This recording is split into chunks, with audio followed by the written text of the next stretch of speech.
What's up, everybody? It's that time again.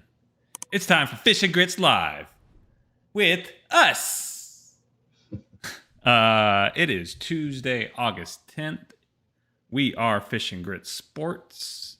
I am Ryan, joined by my wonderful, esteemed cohorts. Micah, how are you doing today on this kind of rainy, kind of dreary Tuesday right now, but was otherwise very, very hot? Where is it rainy and dreary at? Over here. We bike. We bike. Yeah, I'm doing all right, man. Just like you said, it's hot and kind of rainy, and don't know what to wear outside. It was 92 today, and I think it's only supposed to be even hotter tomorrow and hotter the next day. I think we're in what they call a heat dome. It's like a dome of heat, like falls down. I was like, what? We've turned into Florida. Is this the Thunderdome? We've turned into Florida, where it gets extremely hot, rains for about an hour, and then the sun comes back out and then it gets bakes it all off. You're just like, no. I know Tim Hardaway is probably familiar with this heat dome that you're supposed. I know you're a big fan of this heat dome. Ryan. Hey, Ryan. I love some fish and grits. We need to upload that so people know what the hell we're talking about. I know it's on our TikTok. If you haven't tuned into that, it was put on our TikTok, but that should start every up episode. on our Instagram. Literally, be before our intro. Hey guys. Hey, Ryan. Marco, how are you doing with your wonderful? I don't know where I was going with that. Just how are you doing today?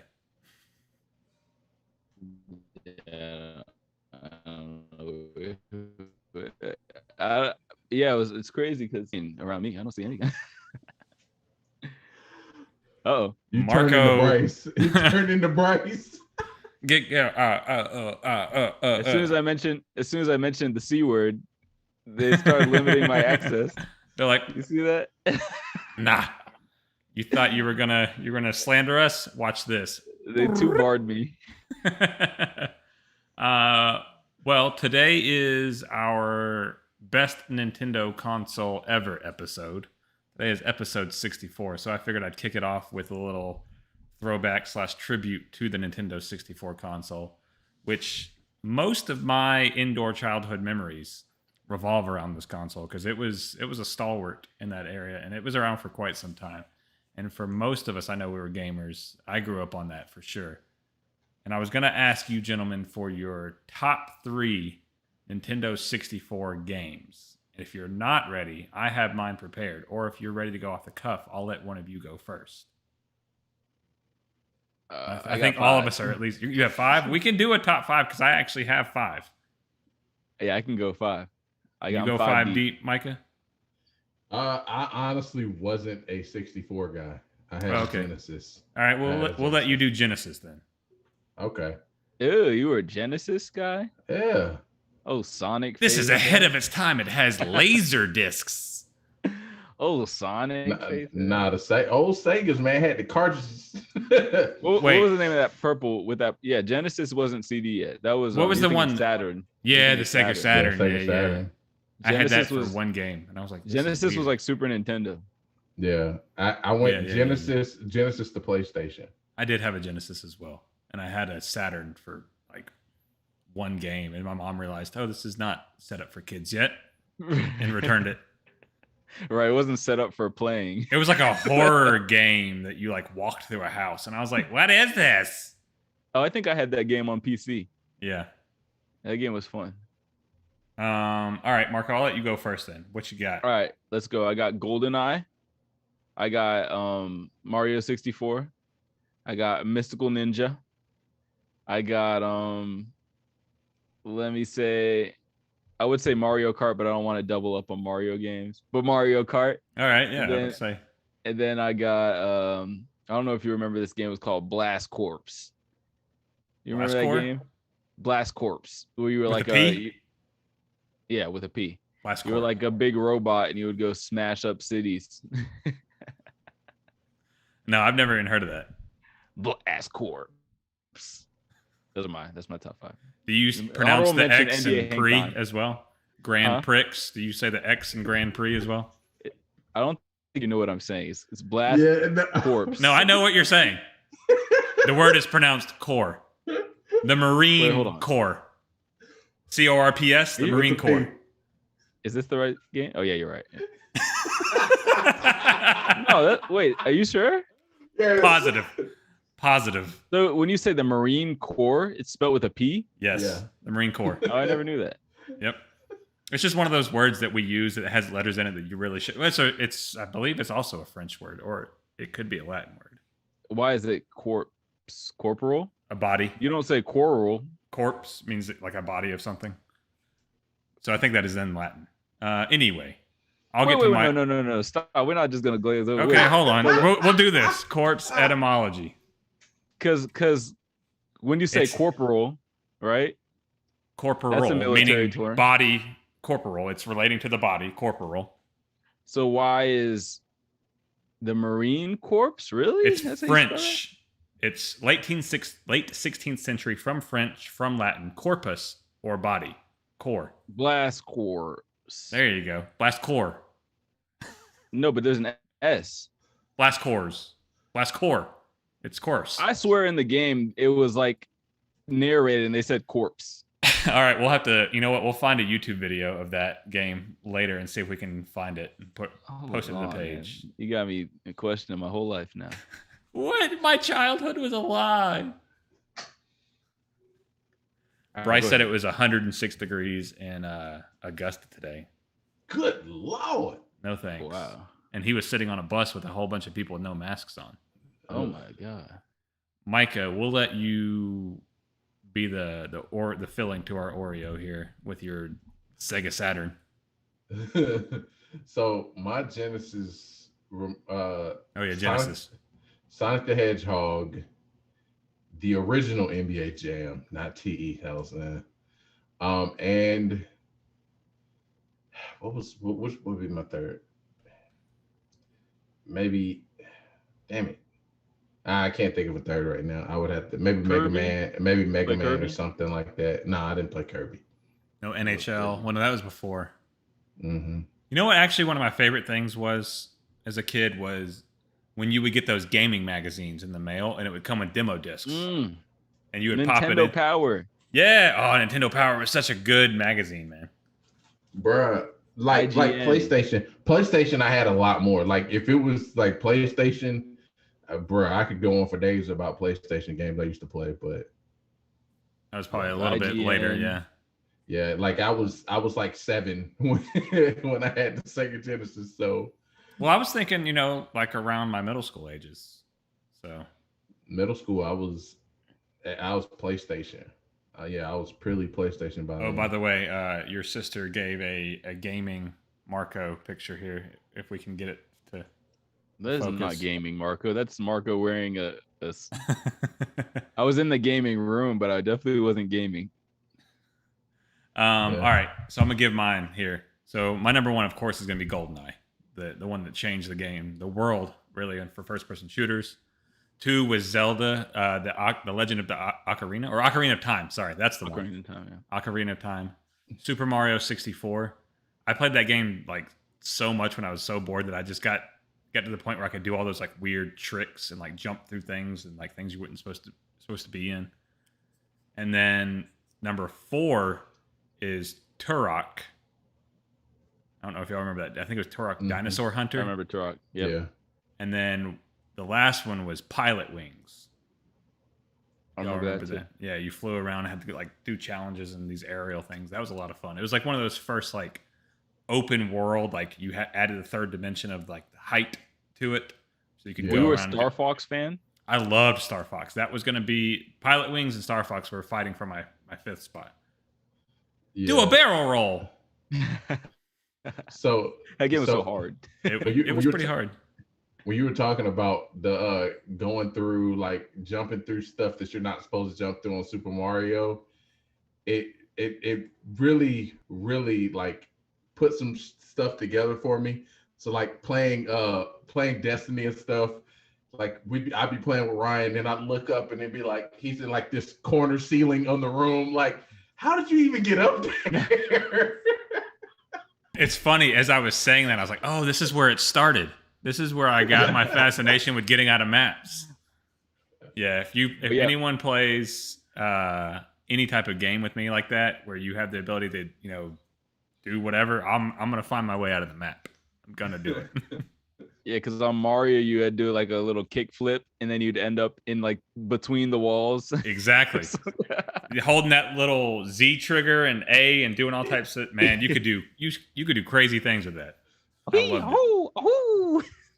I think we would be remiss if we did not mention our interview yesterday.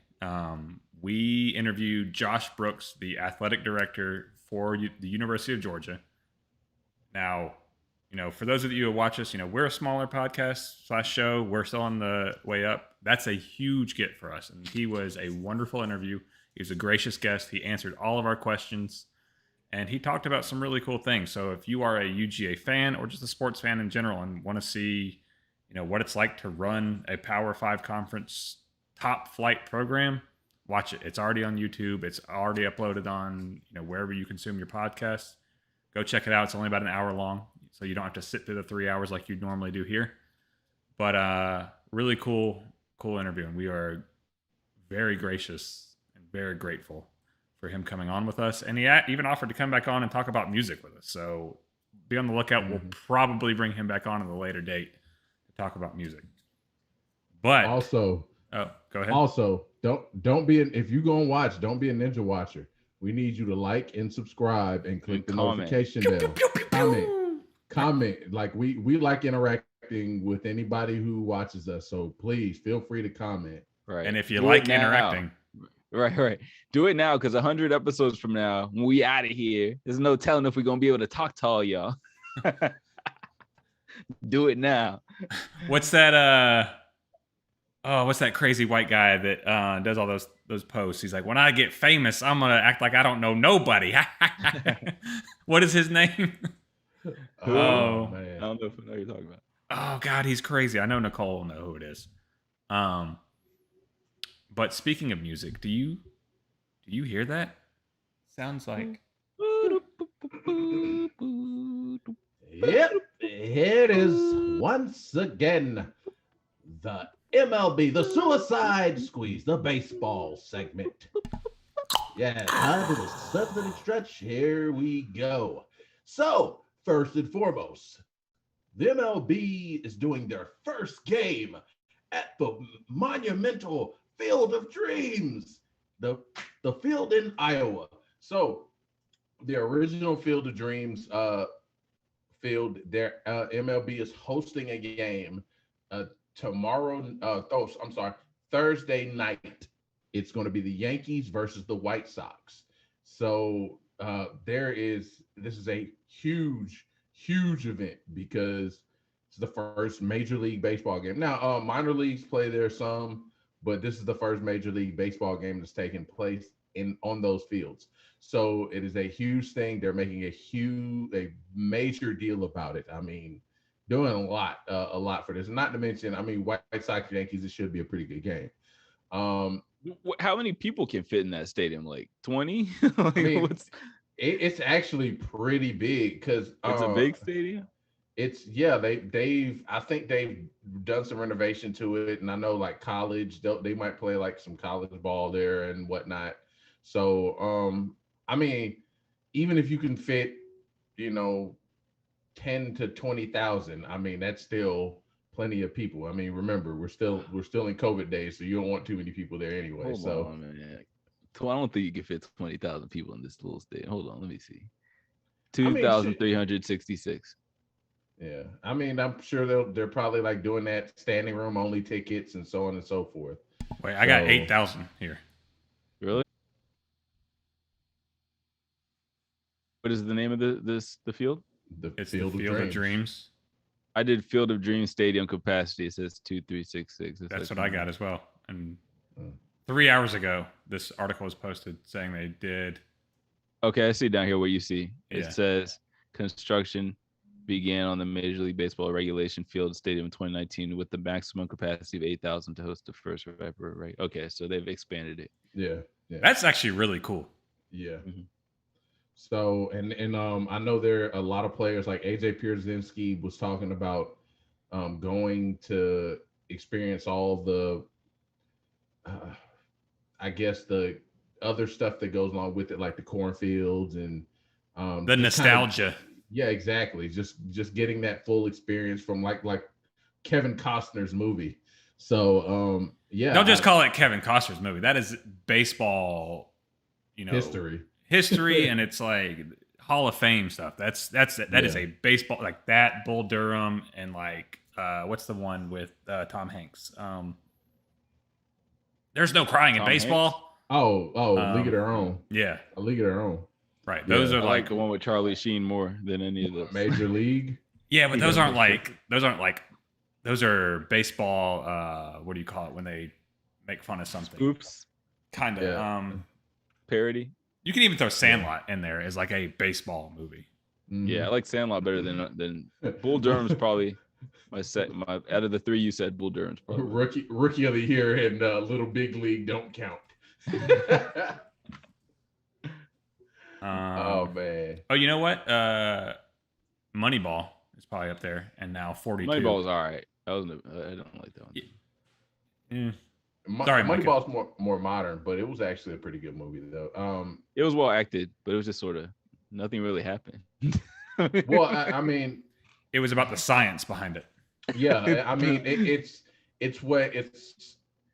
kind of breaks down the whole analytics and how it's taken over baseball, and honestly, I mean, it started a wave that has changed the game. Like the fact that a lot of baseball traditionalists don't like the fact that we don't bunt anymore. Like teams don't bunt anymore and do like squeeze plays and stuff like that. A lot of it has to do with analytics because it's about like giving up a free out, and they don't believe in doing that. So, I mean, just like analytics changed the game of basketball, the 3-point shot is more valuable than a mid-range jumper now. So, yeah, you nerds are killing sports.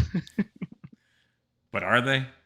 I mean, they are kind of like the small things in sports is what makes them so fun, especially to people like who love it. It's like, that was an amazing play. And someone who doesn't really know anything, like, it was just a bunt. I don't get it. Right. I mean, the strategy in baseball used to make it so compelling. Yeah. But all right, so let's move forward a little bit here. So there was an article written on 16 teams who have a chance to make the postseason, and they mentioned the Braves, and they did odds of what are the percentage odds of the team making the playoffs.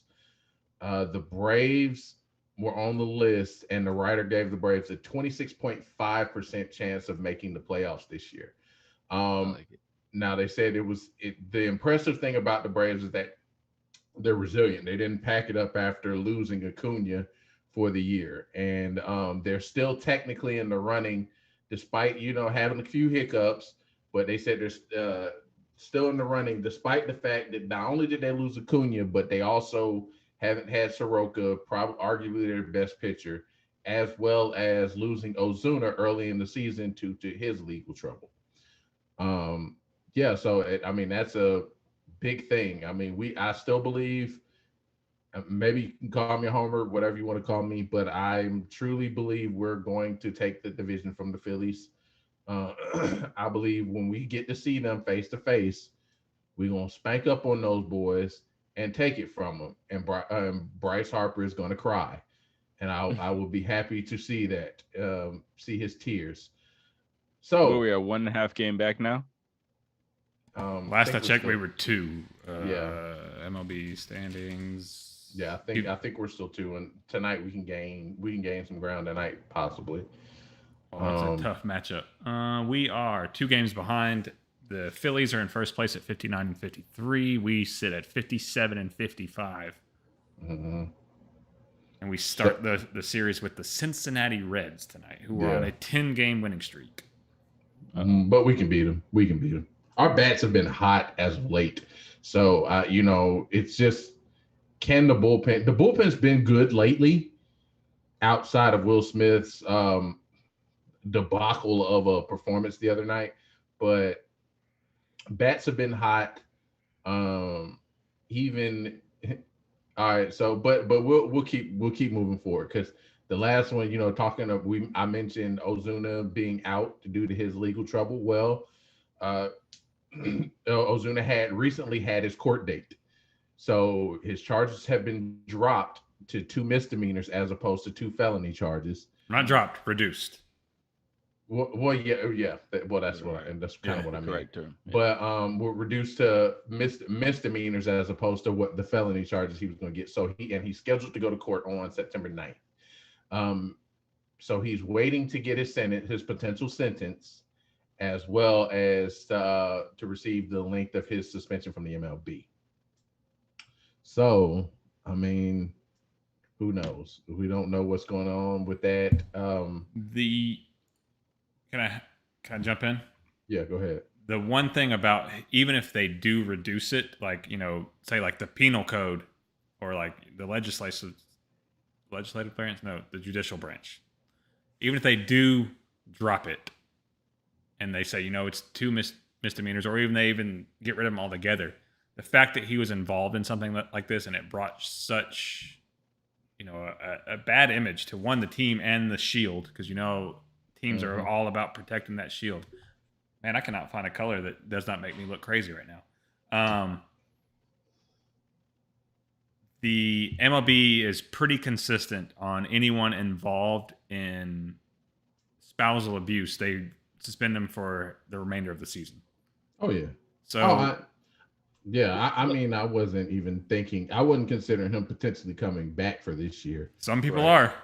Because I think the Braves themselves are a team that probably would never, even if they were allowed to, they wouldn't touch him.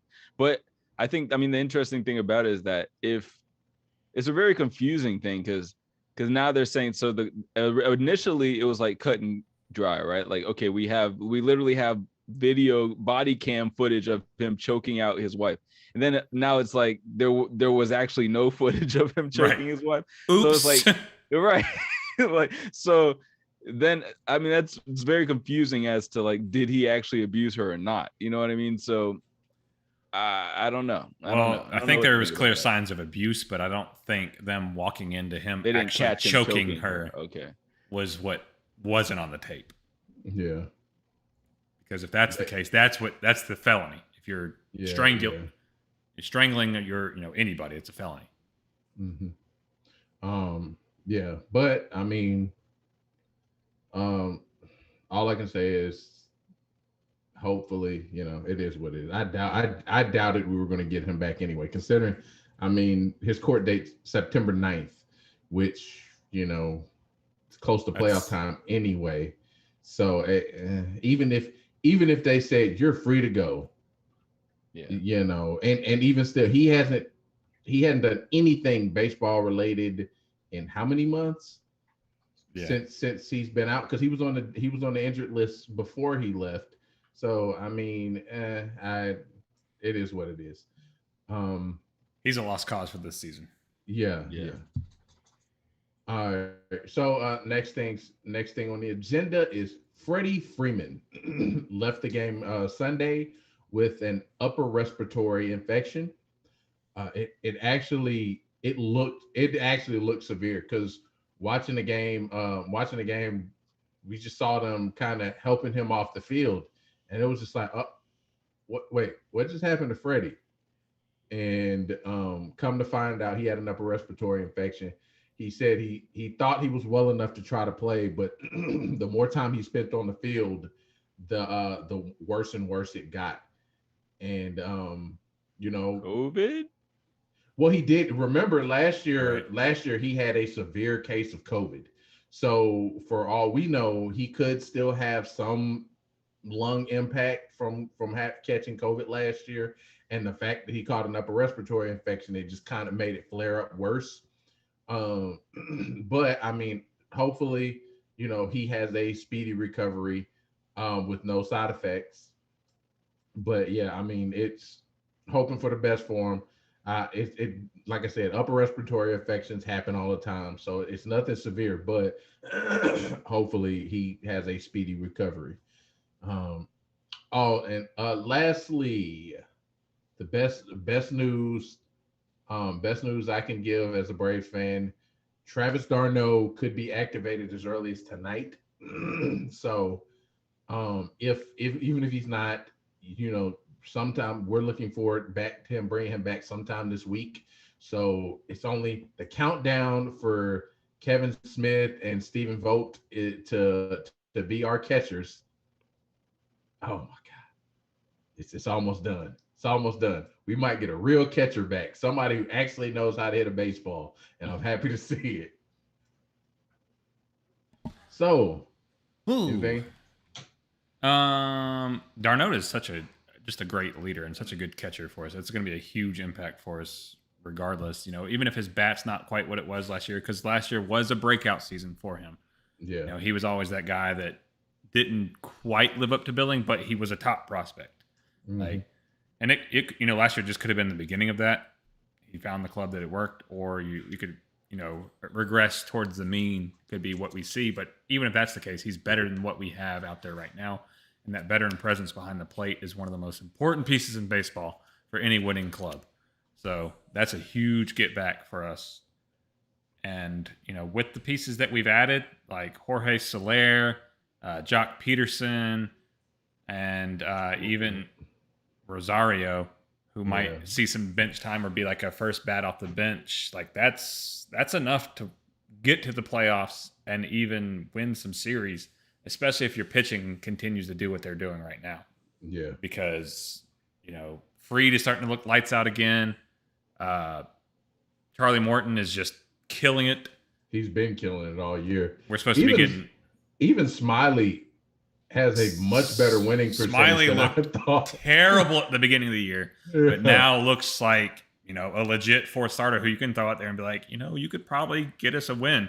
Ian Anderson's supposed to be coming back tonight, so we'll see how he does. And then that fifth spot in a playoff series, it's not that important. That usually becomes a long reliever anyway. So yeah, we'll see. That's it's not an elite pitching staff right now. If we had Soroka still at the top of the pitching staff, you would be like, okay, 1, 2, 3. This is as good as any staff in the major leagues, except for the Dodgers who buy everybody. Yeah. But not to mention, Inoa should be back. That's right. That's right. That's the guy I was trying to remember. Yeah, Inoa could. You make that decision between Inoa and Smiley, and if Inoa looks like he did, that's a legit pitching staff. Yeah. Good segment, Micah. I liked it. And that concludes the Suicide Squeeze. On to the next segment. You know what that means, ladies and gentlemen, because we do have ladies that watch. It's time for the Grits Blitz. Blue 32! Blue 32!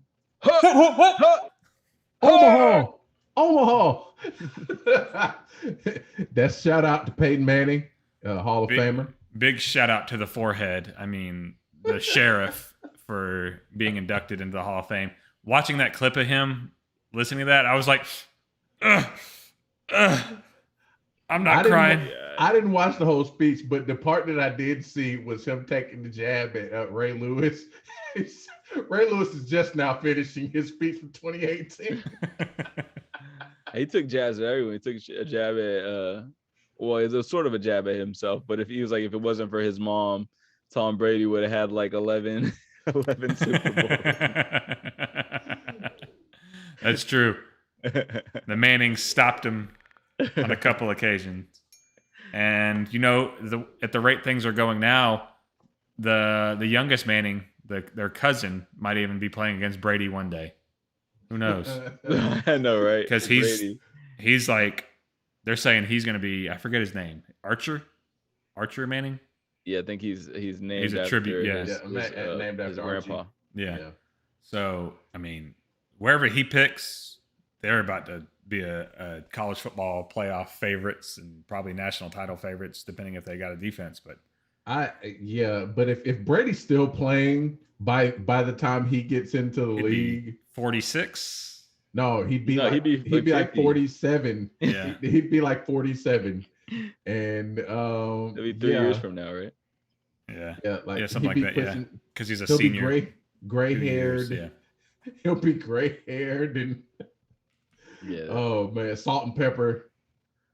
Speaking of Brady, though, so just recently here. Well, first, have you guys heard of NFTs? I'm sure y'all probably heard at least mention of it. NFTs? What is that, Ryan? What's a NIF? What is a NIF? An NFT is a non-fungible token. So what is a fungible? What if that's a non-fungible token? What's a fungible token? How do I get one of them fungible tokens? They sound a lot better than the non-fungible token. I want a fungible token. That's it. That's how we're gonna make our money. We're gonna make fungible tokens. So Brady has entered the non-fungible token realm as he partnered with DraftKings and joined the DraftKings marketplace, and he's now offering. Let me get this right: It's his new autograph platform.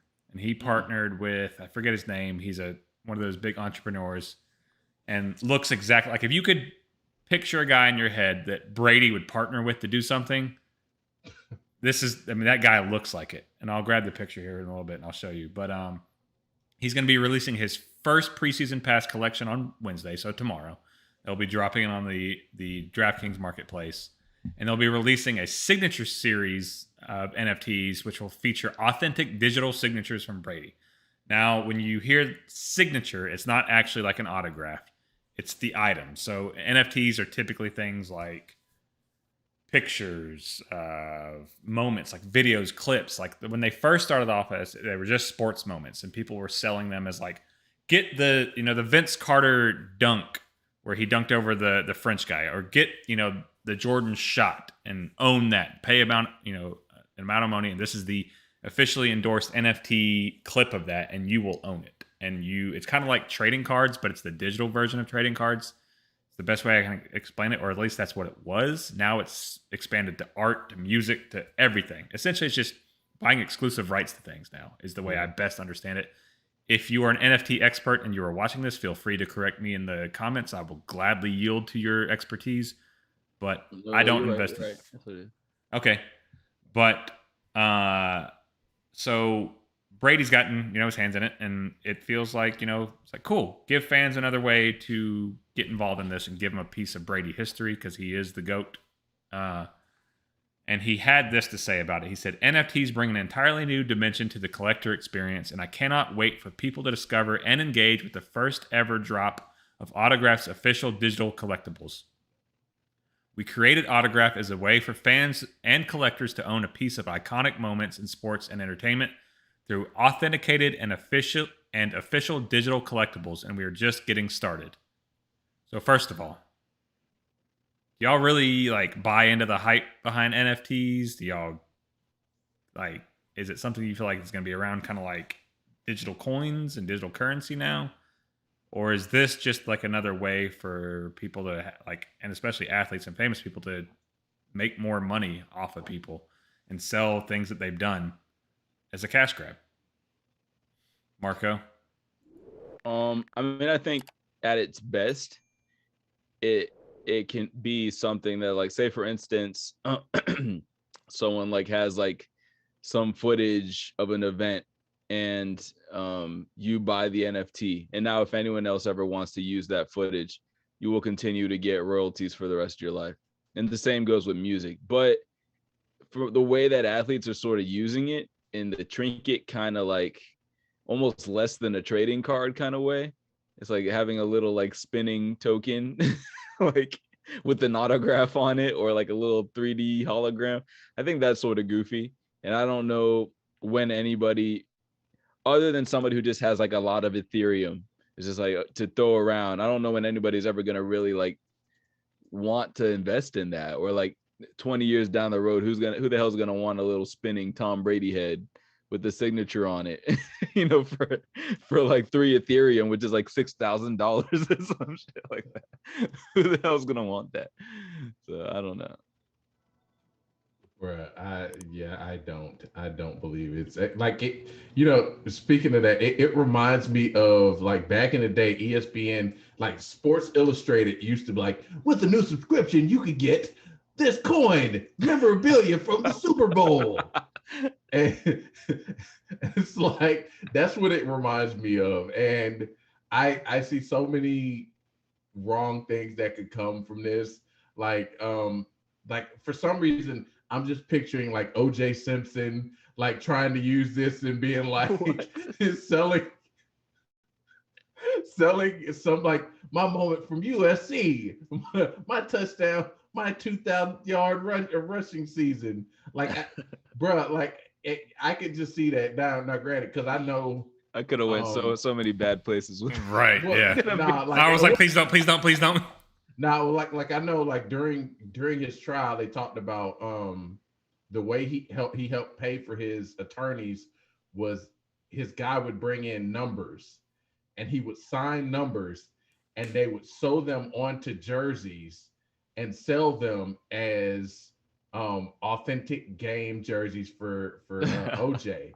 That's how he made money to pay for his. So I could definitely see somebody like him trying to take advantage of this market, and that's like, I can't give that. But it's funny though, like you mentioned the Sports Illustrated like giving away like anniversary coins, or like I remember when like the Pokemon movie came out, and they were like, if the first 20 people get this golden plaque Mew card or whatever, and if you go on like eBay and look at those, like how much those are worth now, you can get them for like $5. It's like, you can get this memorabilia coin from Super Bowl 34. Right. People are probably trying to sell it for like 75, and it's been up for like 3 years. It's like no one wants that shit. All right, so anytime we talk about Brady, it's pretty common knowledge, and especially now, how petty Brady is. So how likely is it that you see a 28-3 themed NFT coming out, and it's probably going to be one of like his like top tier ones? So if you had to put odds on it, what are the odds that Brady drops a 28-3 themed NFT? I'd say negative 300, because he is on the Tampa Bay now, so we haven't seen him talk a lot of Patriot stuff since he's left. But he just made a 28-3 comment like 2 weeks ago. Did he? Yeah. Oh wait, during the golf thing? Yeah. Okay, that time. Yeah. But still, like a whole NFT, I don't know, maybe like negative 230. Negative 230. All right. I'm not even putting odds on it. There is a 150% chance that he will do something petty because he's a dick, and that's what he does. It's gonna be plus 283. Plus 283 odds. This one's gonna cost you 283 Ethereum. God. Oh man, yeah, I'm gonna go 1-to-1 odds. Like, it's almost a guarantee that it's coming. You all right, Marco? Did someone sneaking up on you? Did Simba? Something's beeping. Isabam, run. So speaking of potentially explosive environments and situations, have you guys heard about what's going on down in the Saints? And I know y'all have heard. Wait, real quick before we move on from Tom Brady. Whoa. Okay. Sorry, I was so distracted by my beep, I didn't get to interject naturally. Sorry. But did y'all hear about this thing where a fan bid $110,000 to catch a pass from Tom Brady? No. You didn't hear about that? He gets to like stay in they're gonna fly him down to Tampa. He gets to stay in a hotel, and it's gonna be caught on camera of him catching a pass from Brady, and then he gets to take a picture with him. $110,000. What if he drops it? I hope he drops it. I hope he drops it. Bruh. Why, like, I would not pay that much from, like, I could find an NFL court. Like, hey, Nathan Peterman, throw me a pass, man. I'll just hit up Reggie. Yo, Reggie. Yeah. Can you throw me a pass? And then also have Byron be like, try and intercept it. I caught a pass from an NFL quarterback. His name was Nathan Peterman. Turn up to Falcons training camp and get what's Bryce's boy's name to throw you a pass? Our scout team quarterback. McCarron? Felipe Franks. Felipe Franks. Felipe. But yeah. That's such a waste of money, man. God, that's such a waste of money. Like, if that money's going to Brady, it's a charity thing. Okay, good. At least it's going to a charity. Yeah. I just want to have that kind of money to be able to waste $110,000 to catch a pass. To be sitting on your computer bidding, like, oh shit, someone just bet $75K. Probably, you know who it was? It was probably one of those guys that has a bot that can do the bidding and outbid everyone. Because he probably also has 700 PlayStation 5s. And won't sell any of them. I'm rich. He's sitting on his throne of PlayStation 5s. And like, Right. I'm going to be the one who catches a pass from Brady. And he has like hordes of drones over his house protecting him. Did y'all see that clip, by the way? I think it was in Japan, where they were doing like shapes, like animals with the drones. Yeah. That was really cool. Nah, I could see Brady being a dick and like throwing a bullet past him to make sure he can't get And break his fingers. Good catch, nerd. Dude would probably be happy. Like, my fingers broke after Tom Brady threw a ball. God. Well, I mean, I to be perfectly honest, with you, I'd much rather catch a pass from Brady than like Brett Favre, like 50-something-year-old. Or Mike Vick.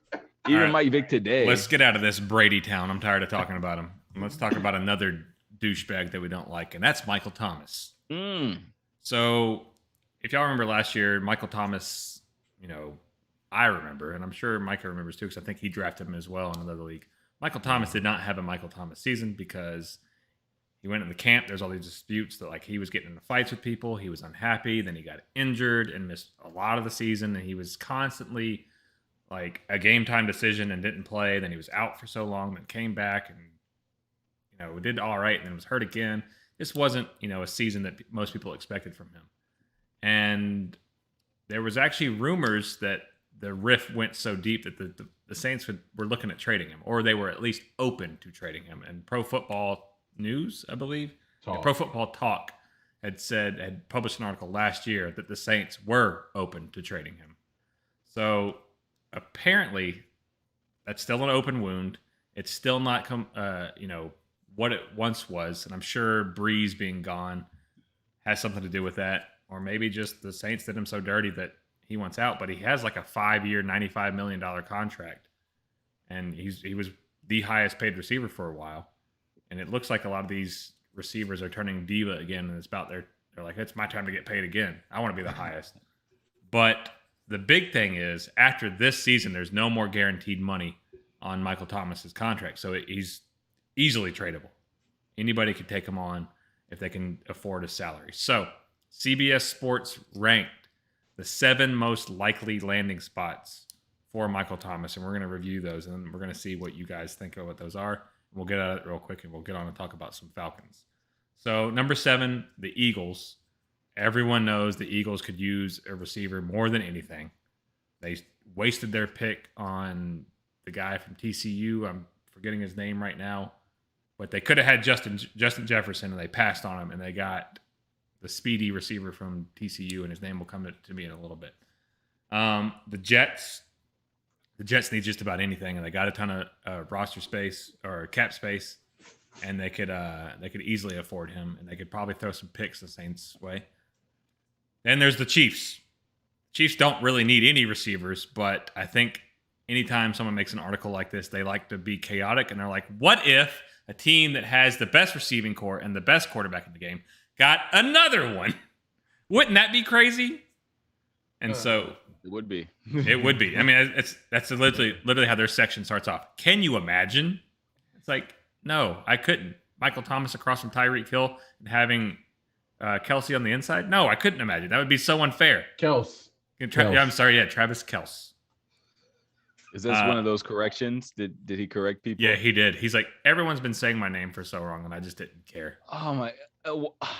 These NFL players are so frustrating. Like, why do you wait nearly decades to finally correct somebody about your name? Like, what is wrong with these guys? Well, there is video of him saying it on the Cincinnati, intro videos and all that, and he says Kels.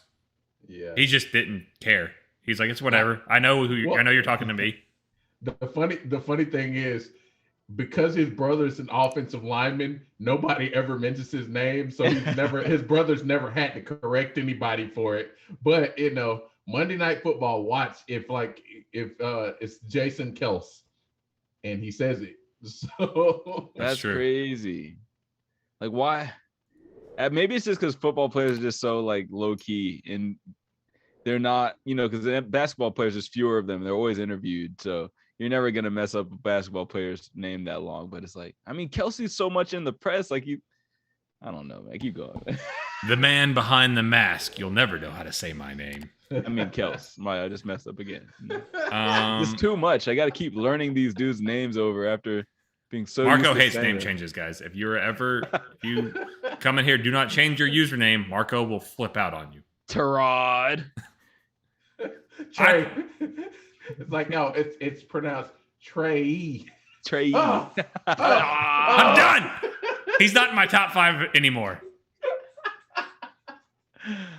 Number 4, we have the Patriots. They state that the Patriots just got done spending a combined $124.5 million on new pass catchers in Jonnu Smith, Hunter Henry, who's injured again, Nelson Aguilar, and Kendrick Bourne. Season ending. No, he's going to miss several weeks though. They said. Oh, God. And there was actually a Falcons post. I was looking for it today, where it was like, why stop?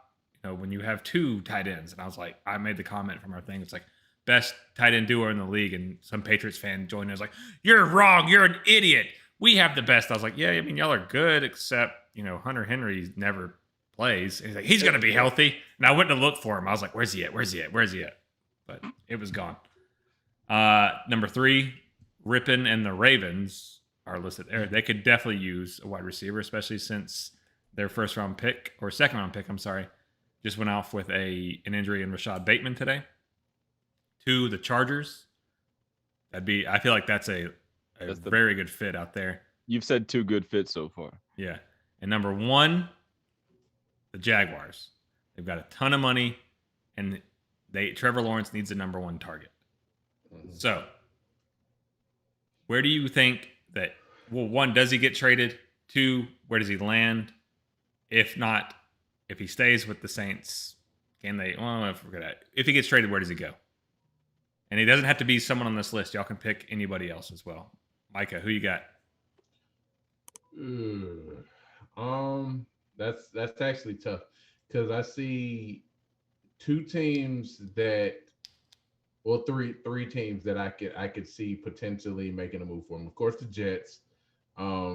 And that's just, and now he's not going to want to go to the Jets. However, they probably have the most draft capital to give up for him. So Ravens, definitely. They now, granted, the problem with them is that financially they might not have the money for him, but they probably have the biggest need for him right now. And Jacksonville is a combination of need and Capital. Capital. Chargers could, but I mean, unless you're going to trade Keenan Allen for him, it's not. Chances are you're not going to pair him up with Keenan Allen and Mike Williams. Keenan Allen and Michael Thomas are the exact same wide receiver. Yeah. Well, Keenan Allen runs more routes. Yeah. So yeah, he actually will go vertical. So I definitely see Jaguars. So Jaguars are the best option. Ravens have the biggest need, in my opinion, and the Jets, but that nobody wants to go to the Jets. I mean, that's cold and terrible play. So yeah, nobody wants to go there. Marco, who you got? So I mean, out of all the ones that you said, the reason I said only 2 of them really doesn't have to be them. It could be anybody. No, but I'm just going off what you said. So the reason I say most of them don't fit is because you said Lamar, Jalen Hurts, and Cam Newton as his potential quarterbacks. And for a receiver like Michael Thomas, who relies on his quarterback accurate, I don't know how that would work. Good point. Especially because considering what Micah says, he does not go deep. So, and that's what those guys do. They just launch it up. But I think the best quarterback for him to play with out of that list would be Justin Herbert. Even though, like you said, he already has a guy just like that. But Jets would obviously suck. So obviously the best fit would probably be Jacksonville, just because that's something new. It gives Trevor a guy with very secure hands, and then they can run. I know what's his face. Urban Meyer is going to want to run a lot of similar things to like what they're doing down there with the Saints, or just a lot of easy outs for his young quarterback. So, I mean, that would be the best scenario for everybody involved if you went down to Jacksonville. I'm going to go someone not on the list, and I think probably the most likely because they've been in the market for a veteran wide receiver for a while now, and they are definitely in a win now mode. And this type of receiver would fit their offense perfectly. And they have the players that they could send back, even though I know when I say this, Mike is not going to like it because he likes the guy and he doesn't like giving up young guys for players, especially Michael Thomas. But I'm going to go 49ers. I think that they could easily make the move as far as they could either give up a defensive player and Brandon Ayuk, or Brandon Ayuk and like a pick and get Michael Thomas back. Now, the only thing is, would the Saints be willing to part with Michael Thomas and give it to a contender that they'll more than likely meet in the playoffs? Because the Saints are deep enough that they could survive without Michael Thomas. Their defense is so good that, it could carry them. And I think they have enough weapons outside of Michael Thomas that they could survive. Now, granted, without Michael Thomas, they're not good enough to win a Super Bowl and advance in the playoffs without him. They're not good enough to win a Super Bowl with Michael Thomas. I think the thing that would carry them to the playoffs now or the Super Bowl would be their defense. It would have to be, even though they've lost a lot of players on defense. They still are very good. But I think shipping him out to the Bay would be the most logical thing, or at least as far as some of these teams willing to make a move for them. Because Jaguars, I don't think they think they're in win now mode. I don't think the Jets think they are either. What about the Raiders? The Raiders. They definitely need a receiver. Yeah. Him and Darren Waller would make a nice 1-2 combination. That's for sure. Yeah. That's a nice one too. They're right on the edge of, are we trying to win, or do we suck? Well, yeah, it's like, because they keep making these end of season collapses. The last 2 years, we're leading the division, and now we're a top 10 pick.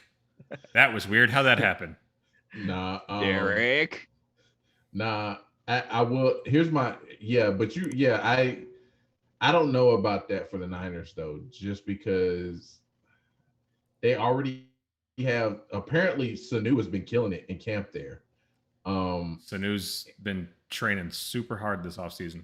Yeah, and he's been running very awkwardly and stuff. Hands 100 miles per hour, feet 40.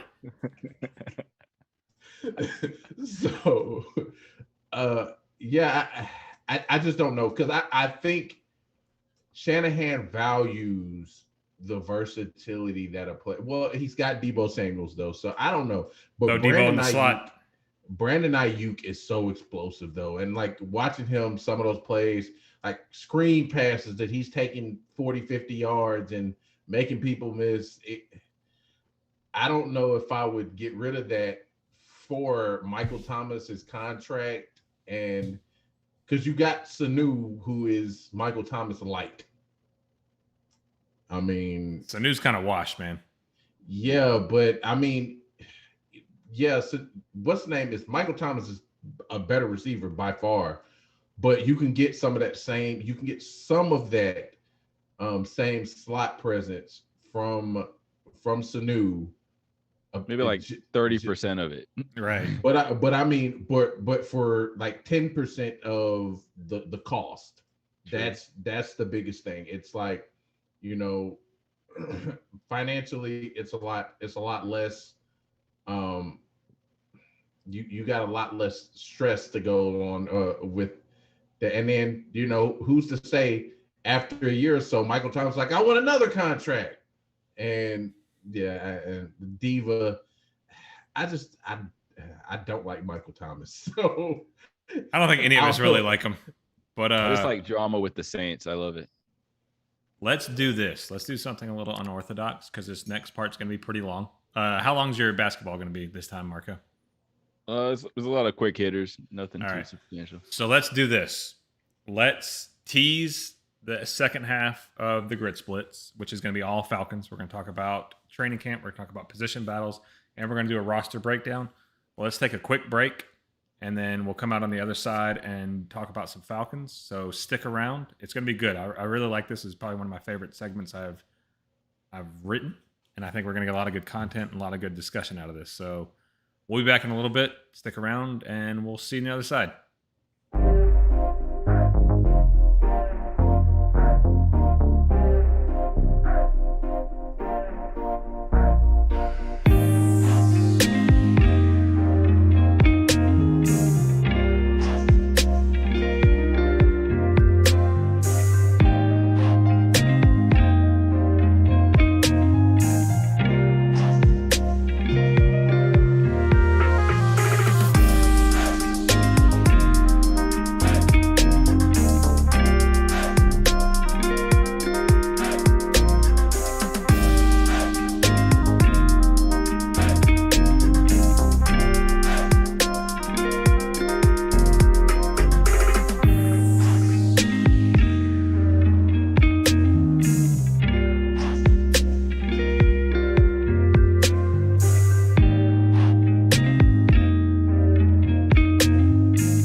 What's up, everybody? Who? Jason Tatum has the best potato chips. What you talking about?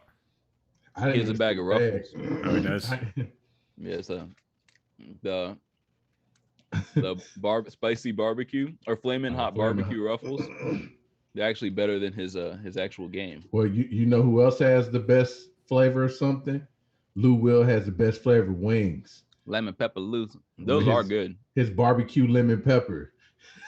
That sounds good. I haven't had them from the actual strip club, but I've had I put Cajun, barbecue, a lemon pepper, and hot together. The funny thing is I pass it almost every day on the way home. Magic City. All right. No one cares about your wings, Marco. Nobody cares about your wings. You know what they do care about? Falcons football. That's why they're here, Marco. No, honestly, no sound for that. What do you mean? I was gonna make a sound, but there's no sound for Falcons football. That's a hawk. No, that's a loud ass train. Oh. Wrong bird. Oh man, not according to what is his name on the morning show at 92.9, the guy that I can't stand. On the morning show that he was with. Only name pops in my head is Fricky. Zeno, you don't like Fricky? No, I hate Fricky. I cannot stand Fricky because he's a babbling, bumbling. Let me be nice because I don't like his takes. You're past being nice, Ryan. Babbling, bumbling. I hate that fucking guy. I hate his face. I just don't like his takes. I don't feel like he's as well informed as he should be, and he just says the same thing over and over and over and over and over again. I mean, on a ranking list of 92.9 the game, I'd probably put him just above Thomas Mott, but I mean he's lower than everybody. Your arch nemesis, Thomas Mott, and also our rival now that he's got a YouTube channel. Tommy. You reminded me of two things. You got the one, it's like his voice, whack. His clothes, whack. Clothes, whack. And then the whole what's it? The other guys. The sound of your piss hitting the urinal is feminine. Well, the crazy thing is, when I went to the Hawks playoff game, he was downstairs. Fricky was, and he kept staring at me, and I was like, "Does he know I hate him?" Like I've never made a comment about this man in public anywhere, but he just kept staring at me. Like he either Ryan, I saw Ryan stand over there, and I knew Ryan hated me, so and he really disliked me. That guy just looks like he can't stand me. But the Falcons are. That's how he was. It's exactly how he talks, and it just drives me nuts. And then he's all right though. He talks over Hugh. I don't hate Freaky. All right, so back to the Falcons. For those who haven't been paying attention to Arthur Smith and the preseason camp like I have, because like I've said many times on this show, this is one of my favorite times of year because I love talking about roster building, team building and things like that. This is the part of the game. Like I love watching the game, don't get me wrong. But this stuff, this is the shit I love. And so Arthur Smith has, he talked about it briefly beforehand, and no one knew if it was just like coach talk, if it was more Dan Quinn-isms. He really talked about getting the best players on the field, no matter where you were drafted, how much money you were paid, competition. He wanted competition at every position. And thus far, that man has not lied to us. This has been one of the most competitive camps that I've seen in Flowery Branch in a long, long time. And what you're seeing is a coach and a GM. And actually, if you've noticed, you haven't seen Fontenot at all. You haven't seen him in the media. You haven't seen him down on the field like you did with Thomas Dimitroff. You haven't seen him, out there in his biker shorts standing there going. All we saw was when he pulled into the parking lot and everybody thought he was losing his mind. Where do I park? Do I park back here? That was funny. Why are all these people watching me? Am I at the right building? I've really only seen one thing come from him in the past week or two, and he said he thought it was disrespectful that a lot of analysts don't believe that we're going to be good this year. That's all you need to say as a GM. That's all. So that's perfect. So this is you're seeing the mentality of a coach, a tough coach, and a good football coach matriculate down to the organization. And you're seeing it reflect in the players, and you're seeing it reflect on the field. Now, granted, this is just camp. This has to be taken with a grain of salt. But for those of us that do watch and watch fervently, it looks different and it feels different. And you're seeing quite a few position battles start to form, and it looks good, and it's in positions that you may not have thought would have been up for grabs in the past. The first is right tackle. So if you remember, we drafted Caleb McGarry 2 years ago alongside Chris Lindstrom in the first round. And it was kind of a foregone conclusion at the end of last season that Caleb McGarry was more than likely going to be our right tackle. Now, it still could be, that could be the case at the end of camp, and he could be our week 1 starter. But what Arthur Smith is not allowing to happen is for Caleb McGarry to walk into camp and be like, I'm the starter, it's my job to lose, and it'd be really hard for me to lose it. So while Caleb was on the PUP list, and for those of you that don't know what that is, that's the physically unable to play list, you saw some pretty fierce competition build behind the two guys behind him. That's Willie Beavers and Jalen Mayfield. Jalen Mayfield was our 4th or 3rd round pick. I can't remember. Third, yeah, and then Ogundeji was our 4th. They put on quite a show. And so since Caleb McGarry has came back today, that competition has continued. Caleb took most of the snaps with the first team, but also took second team snaps today as well. And excuse me, Coach Smith hinted that it is not McGarry's job to lose, like stated before. And despite him being drafted in the first round, that's no guarantee that he will have that spot. He's going to have to earn it, and he's going to have to battle for it. The second position group is the nickel spot. Now, this one probably isn't as big of a surprise to Falcons fans, but considering, the players that we have on there, it is pretty much an open competition. You're seeing a spot that was mostly manned by Isaiah Oliver last year, who was, a second-round pick for us a couple years ago, and we were pretty much slotting him as an outside guy due to his size and his skills. He played that last year and did quite a good job, as Micah pointed out.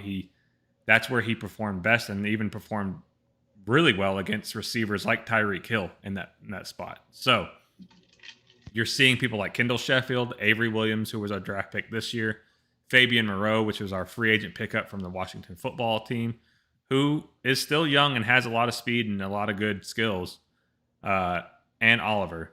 They've all split snaps there.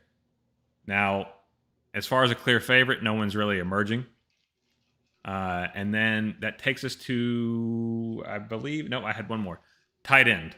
Now, this one probably isn't where you're expecting. Kyle Pitts has pretty much locked down that number 1 spot at the tight end spot, but it's the players behind him where you're starting to see a lot of competition.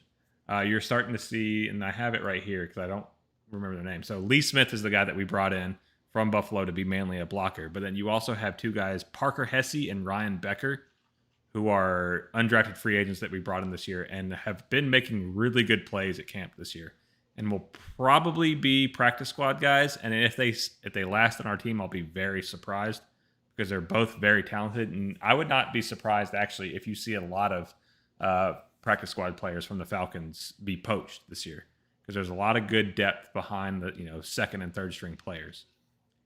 Now, it's really interesting because we have a guy named Jaden Graham, who, when we saw him in the preseason a couple years ago, people were like, oh, he's going to be a next receiving threat for us on the team, and he's now listed as the 5th string tight end.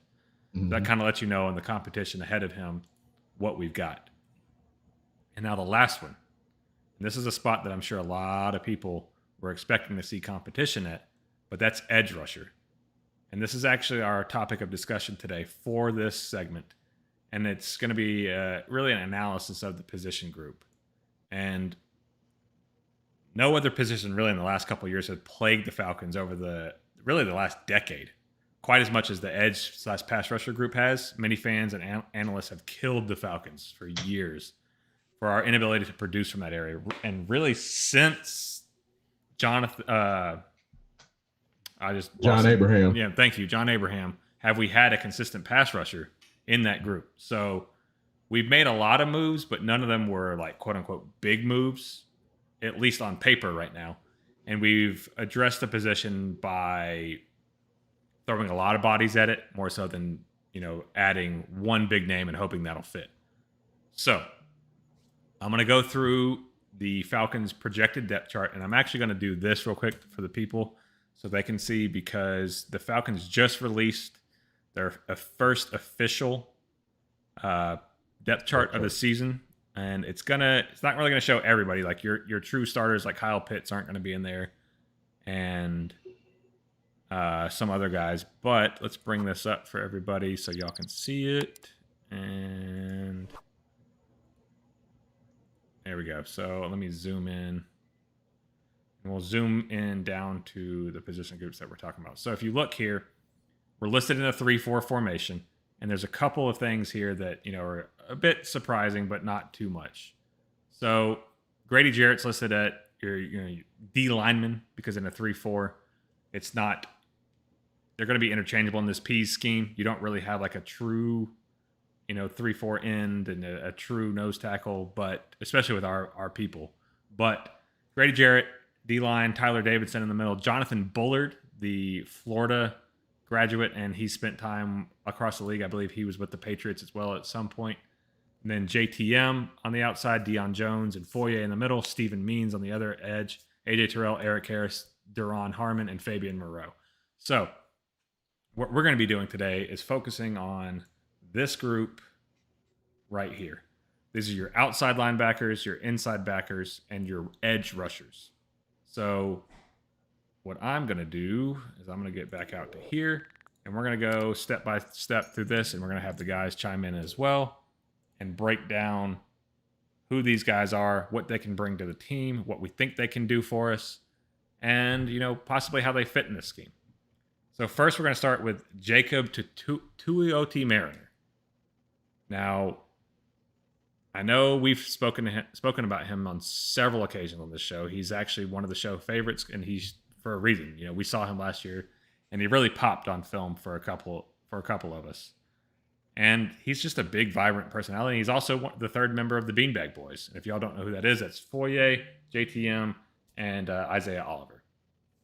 And as you know, Foye is a friend of the show, and if Foye likes him, we like him. Jacob is listed as a defensive tackle.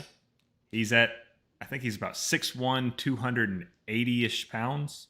Now, typically, when you're speaking about a man of that stature, you would not be including him in the edge rusher discussion.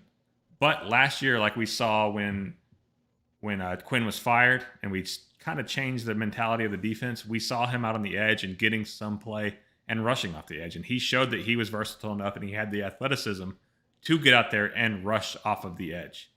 So he actually was so good that he won NFC Defensive Player of the Week in Week 12, where he amassed 5 tackles, 3 solo, I believe it was, 1 sack, 1 forced fumble, and 2 fumbles recovered.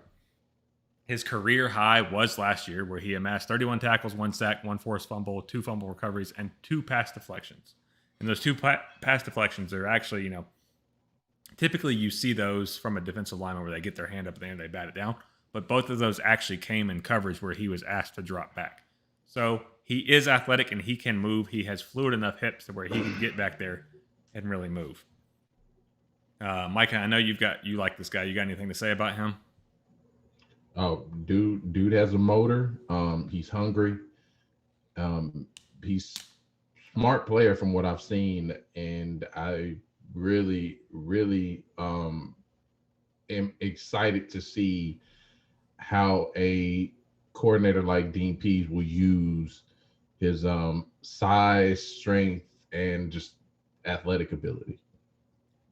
He kind of fits that Dean Pease type of player where they're a little bigger, they're a little stronger, but he'll sacrifice speed for someone who's smart and strong. Mm-hmm. And that's what you've seen a lot in those Patriot style defenses. You don't have the fastest defenses, but you got big guys that are going to, set a wall in front of them and set a line. Mm-hmm. Marco, you got anything on him before we move on to the next guy? Yeah, I mean, he's very promising. He's a do it all kind of guy at that level of the spot of that linebacker kind of area. So like I said, having a coach and you mentioned earlier that, you know, just in general, this training camp has had a different aura to it. And I've heard a lot of great things that he's been doing. But the main reason I want to just throw this out there for that is that I don't think in our last, even in going all the way back to Mike Smith, I don't think these coaches really held players accountable. And I think Arthur Smith is really coming in here and being like, okay, well, maybe like every player, I feel like every player's position really is up for grabs, because it's like you really have, if you mess up, we're yanking you. Yeah. Like if you mess up, we're calling you out on film. If you mess up, you know, we're really getting on you about it. And I think that's a huge culture shock for a lot of these guys under the lax regime of Dan Quinn, and especially Cutter coming in after that, because I know who the hell's Cutter hard on. Who knows? I couldn't even take Cutter serious if he tried to chew me out. Like what? Like, what? Who are you talking to? Call verticals again. Shut up. All right. So next guy up is Steven Means, and he was kind of one of those economy pickups that we had under the Dan Quinn regime. He was a cast off from, well, not a cast off. We actually got him off the practice squad from the Eagles and signed him. He had a pretty promising first year when he showed up for us, but it was those games towards the end of the season. We weren't playing for much, and he was out there giving a lot of effort against guys that weren't, they already had a playoff seed locked up. Probably weren't expecting too much from him. Came back the next season, got hurt in camp, and missed the whole season. Played again for us last year and had an okay season, put up a career high of 38 tackles, 3 sacks, 2 forced fumbles, and 2 tackles for loss.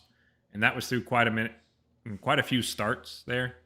So he's a high effort, low ceiling type of rusher who's probably more suited for a 3-4, in all honesty. So it'd be interesting to see him here, because he did play that at University of Buffalo. He actually started as a 4-3 hybrid, and then they moved him, the defense, full-time to a 3-4, and that's where he saw his most productive years. But then again, he's an NFL caliber athlete playing at University of Buffalo, playing against, athletes who aren't as good. So he never dominated there. He was good.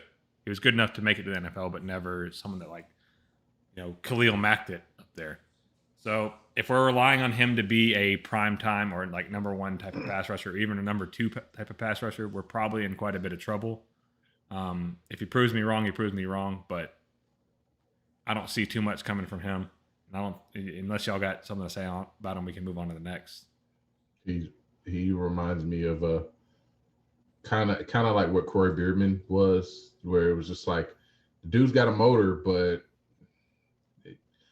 can he get off enough blocks to make plays? And I haven't seen it yet. So like he's way more physically gifted than the average human, but when you're measuring him against NFL defensive ends, he's just not twitchy enough. He's just not there. Now, moving on to the next guy who's quite the opposite, and that's Brandon Copeland, where he measures off the absolute chart, especially for his size. He's a solid 265 pounds. He is a guy who just hasn't really done too much with those physical abilities after coming out of Penn. They call him Professor Copeland because, he went to an Ivy League school. He's very smart. I think he came in with the Patriots, but he's seen most of his playing time with the Jets these last couple of years. He was an edge rusher for them, and that's where he posted his career highs of 35 tackles, 5 sacks, 8 tackles for loss, 14 quarterback hits, and 10 games started. So he had a pretty productive season for the Jets in 2018. But again, that's nothing, groundbreaking. That's something you can probably find across the NFL pretty easily. You'll probably see him move inside as well a couple times and use him in that Dante Hightower type of role where you can just move him across the board on the linebackers and even as an edge rusher in like a 4-3 front. But will he produce and really, really, pan out to be what he could be with that physical ability? Because, at 260, I think he ran like in the 4.4s. And he's got really long arms. He's got, all of his athletic abilities measure off the charts for a man his size, but he just hasn't put it together on the film. So we'll see if he's another guy we're hoping that can come out and give us 10 sacks. Probably not a good look for this team, but he's someone that can certainly put up 4, 5, maybe 6 sacks on the season given his time on the field. You know, if he has to start 1 or 2 games filling in for injury, that's okay. You can rely on that. But if you're talking about over 17 games, not what you want. Now that brings us to a guy that many of us. Oh, sorry. Do y'all have anything to say about Copeland? No, not really. Yeah, most people don't know about. No, like when we signed him, a lot of Falcon fans were like, "Who? Who is this guy?" And he's one of those guys that like either you're a Madden player, you pick him up because of the speed, or 2, you're just a true NFL head and you like it. You know who he is. Yeah, Micah. I just don't think it. Yeah, I think he can be. He's one of those P's guys that's versatile enough he can get moved around, but I don't think he'll be necessarily a starter. Yeah, I mean, good depth. He's a solid depth signing. He gives you depth across the board. He knows the system. He can be brought in to teach the younger players how to play the system. And I honestly, when they signed him, was my first thought. It's like, oh, he knows the system. He can teach our edge rushers, and he can spell some guys from time to time. Mm-hmm. Now that brings us to the guy that we will probably be counting on the most this season to bring us pressure, other than Grady Jarrett, and that's Dante Fowler. A lot of fans loved to hate him last season, and it's because we signed him to a big pass rusher's contract coming off the Rams, and he came in and just didn't do it for us. It came out after the season that he played hurt pretty much the whole year and never lived up to that hype. But he's that versatile tool that can really, he's seen his ups and downs in the NFL, but when he is healthy and when he is in the right system, he can really do it. You saw it at University of Florida. You saw it at the Rams. He's another guy that can move across the board on the linebackers. He can blitz from the outside. He can blitz from the inside. He can blitz on the D-line. He can even play a little bit of nickel D-tackle because he's strong enough to get in there and really bully someone and quick enough to get past those interior guards and give you pressure. It just depends on how you use them. Of course, we all know as Falcons fans, Dan Quinn was just not that guy. He wasn't going to use a player like that unless you're Vic Beasley, and he's just going to grossly misuse you and drop you back in coverage. I honestly expect a major bounce back from Fowler this year. Again, because of what he can do and what we've seen him do, and also Dean Pease. But his career highs were in 2019, the year before he came here. 58 tackles, 11.5 sacks, 2 forced fumbles, 1 fumble recovery, 6 pass deflections, and 7 tackles for loss. Also, I forgot to mention that Fowler can be dropped back into coverage as a bluff blitz and drop back and sit in the middle. Micah, what you got? First of all, when you talked about dropping back in coverage, it's like Vic Beasley all over again.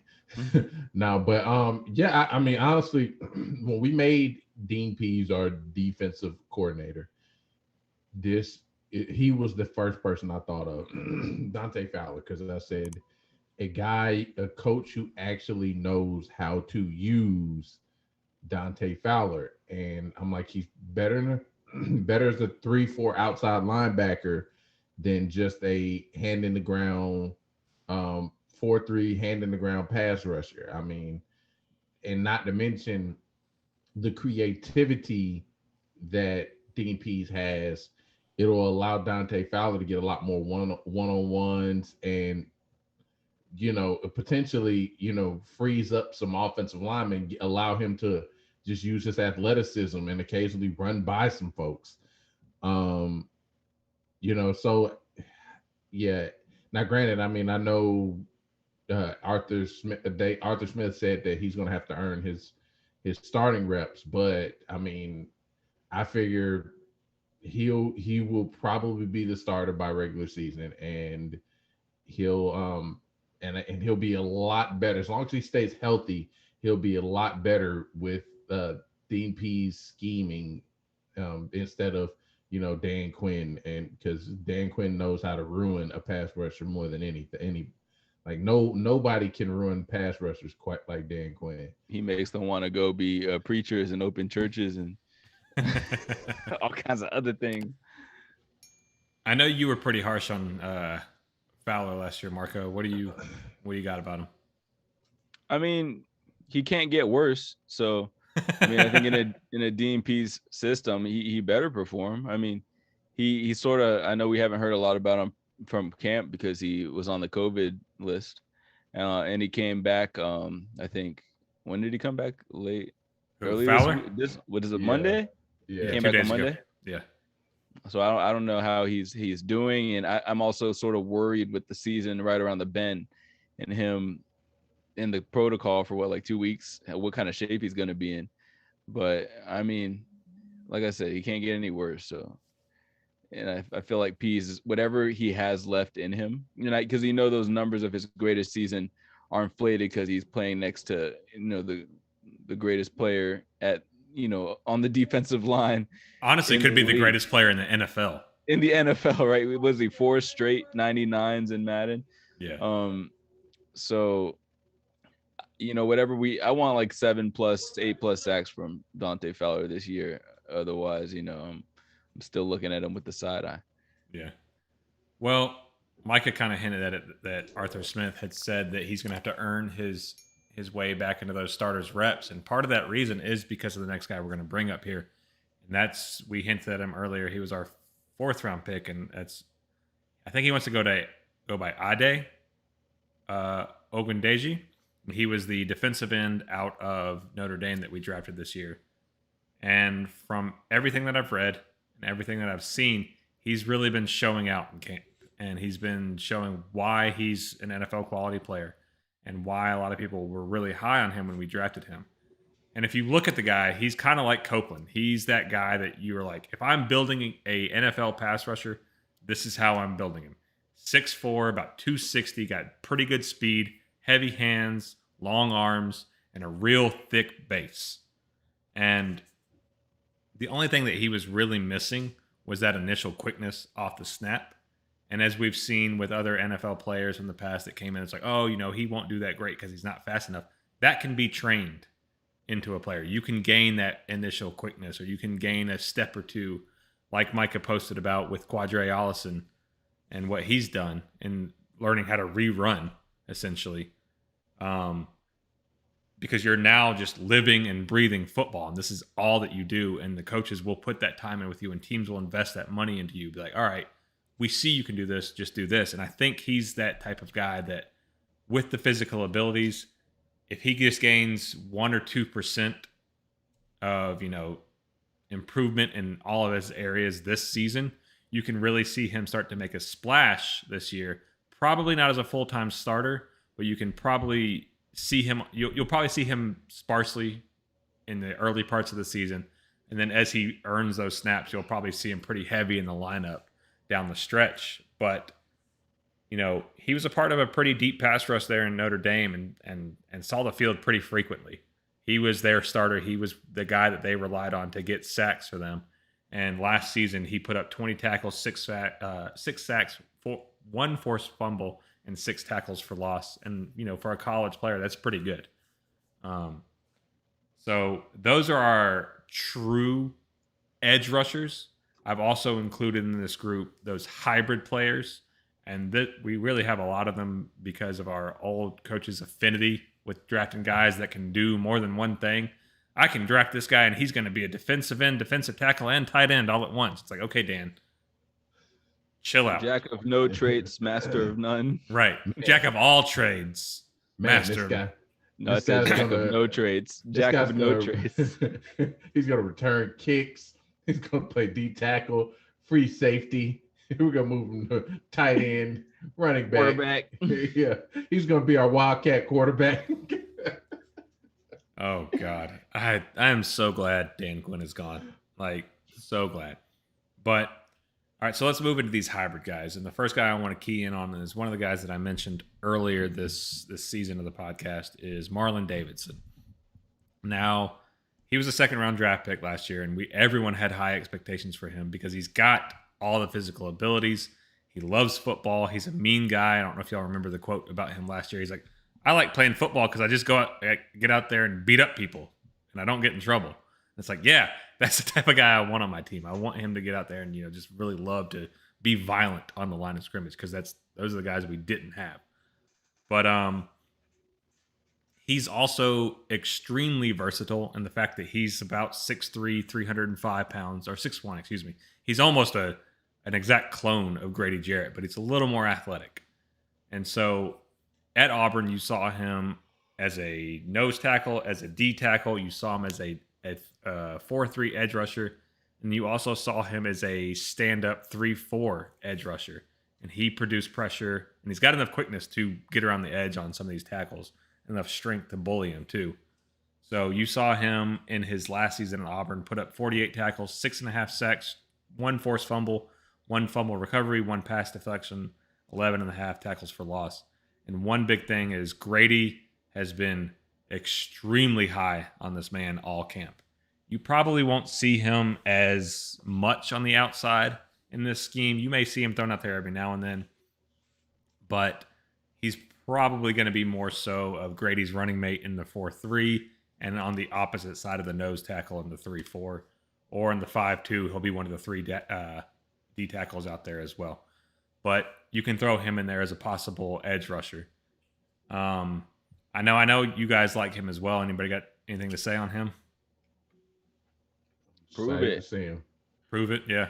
I mean, I think you could say that just about on all the guys on our roster, Mike or Marco. You got a ton of guys that have a lot of potential, just haven't put it together yet. Right. I like what Debo said. He said, it's not about proving it, it's about improving. I like it, yeah. I didn't see that one. Yeah, but for him, I think that's true. But for someone like Marlon, I think it's more of a prove it thing. It's like, you got to show us that you can play on this level at a high level. He had a string of bad luck last season too, because he, going in, he got COVID early, and then when he came back, he had to get his win back and get all that done. Then he had a knee injury, it was knee injury, then COVID for him last year.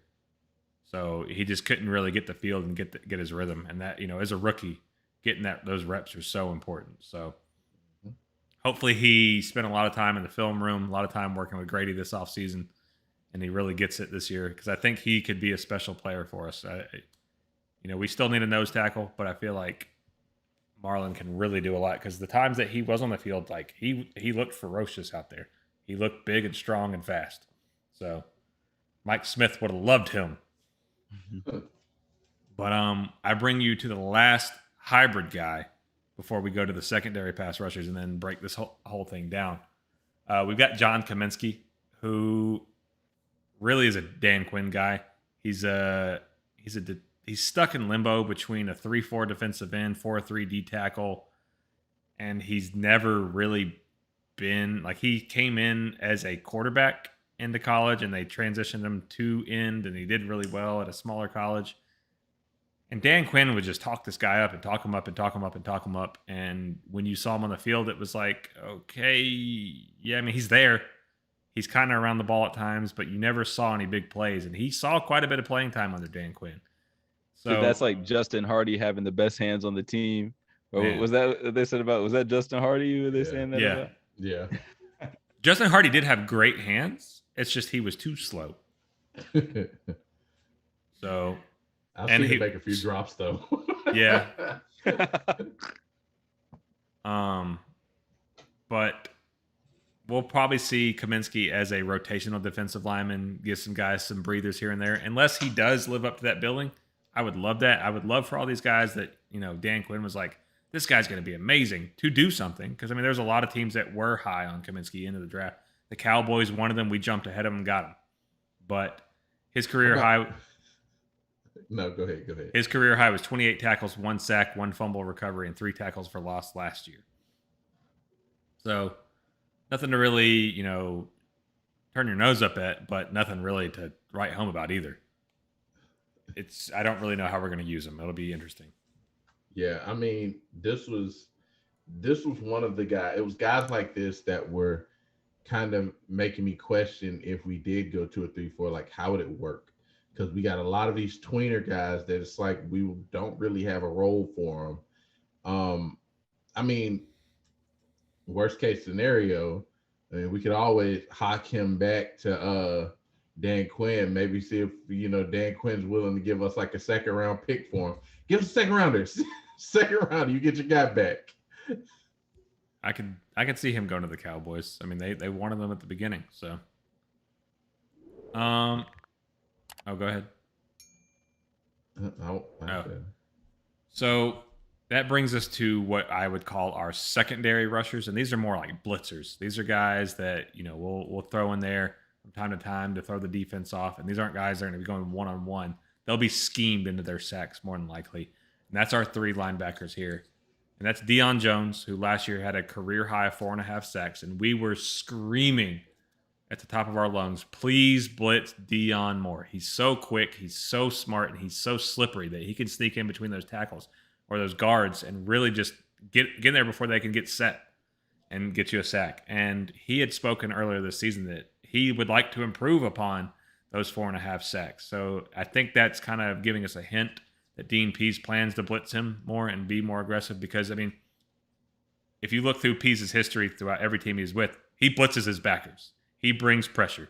He will get after the quarterback from every position he can, and he's got a lot of good weapons to do it with here in this group with the inside backers. Second is our boy Foye, who also had a career-high 3 sacks last season and was an absolute terror in that game against the Cowboys against the run. And when we switched over to the Ulbricht scheme, that's when you saw Foye just really take off and just thrived in that aggressive scheme. And again, kind of like Deion, they're going to be playing similar roles. They're going to be inside backers in this 3-4 scheme.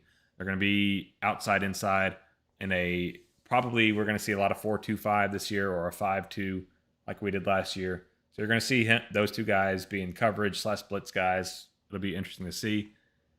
And then the last one, and then we'll address this group as a whole together. You have Michael Walker, who last year got a lot of accolades for his pass coverage. Now, this season, the team asked him to pack on some weight and get him up to 240. So he packed on 15 pounds from 225 and got up to 240. And this, to me, is interesting because you've got, Walker, you already know he can cover. At 240, will he be able to keep up that speed and cover as well?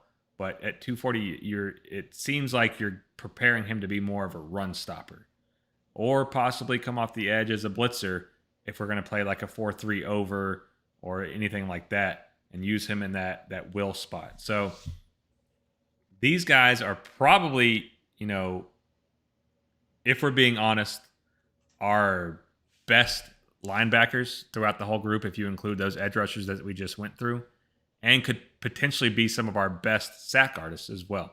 So I want you guys to talk about what you think we can get out of this guy, the secondary rushers, the blitzers, and where you think they're going to be used. So, Mike, I'm going to let you go first.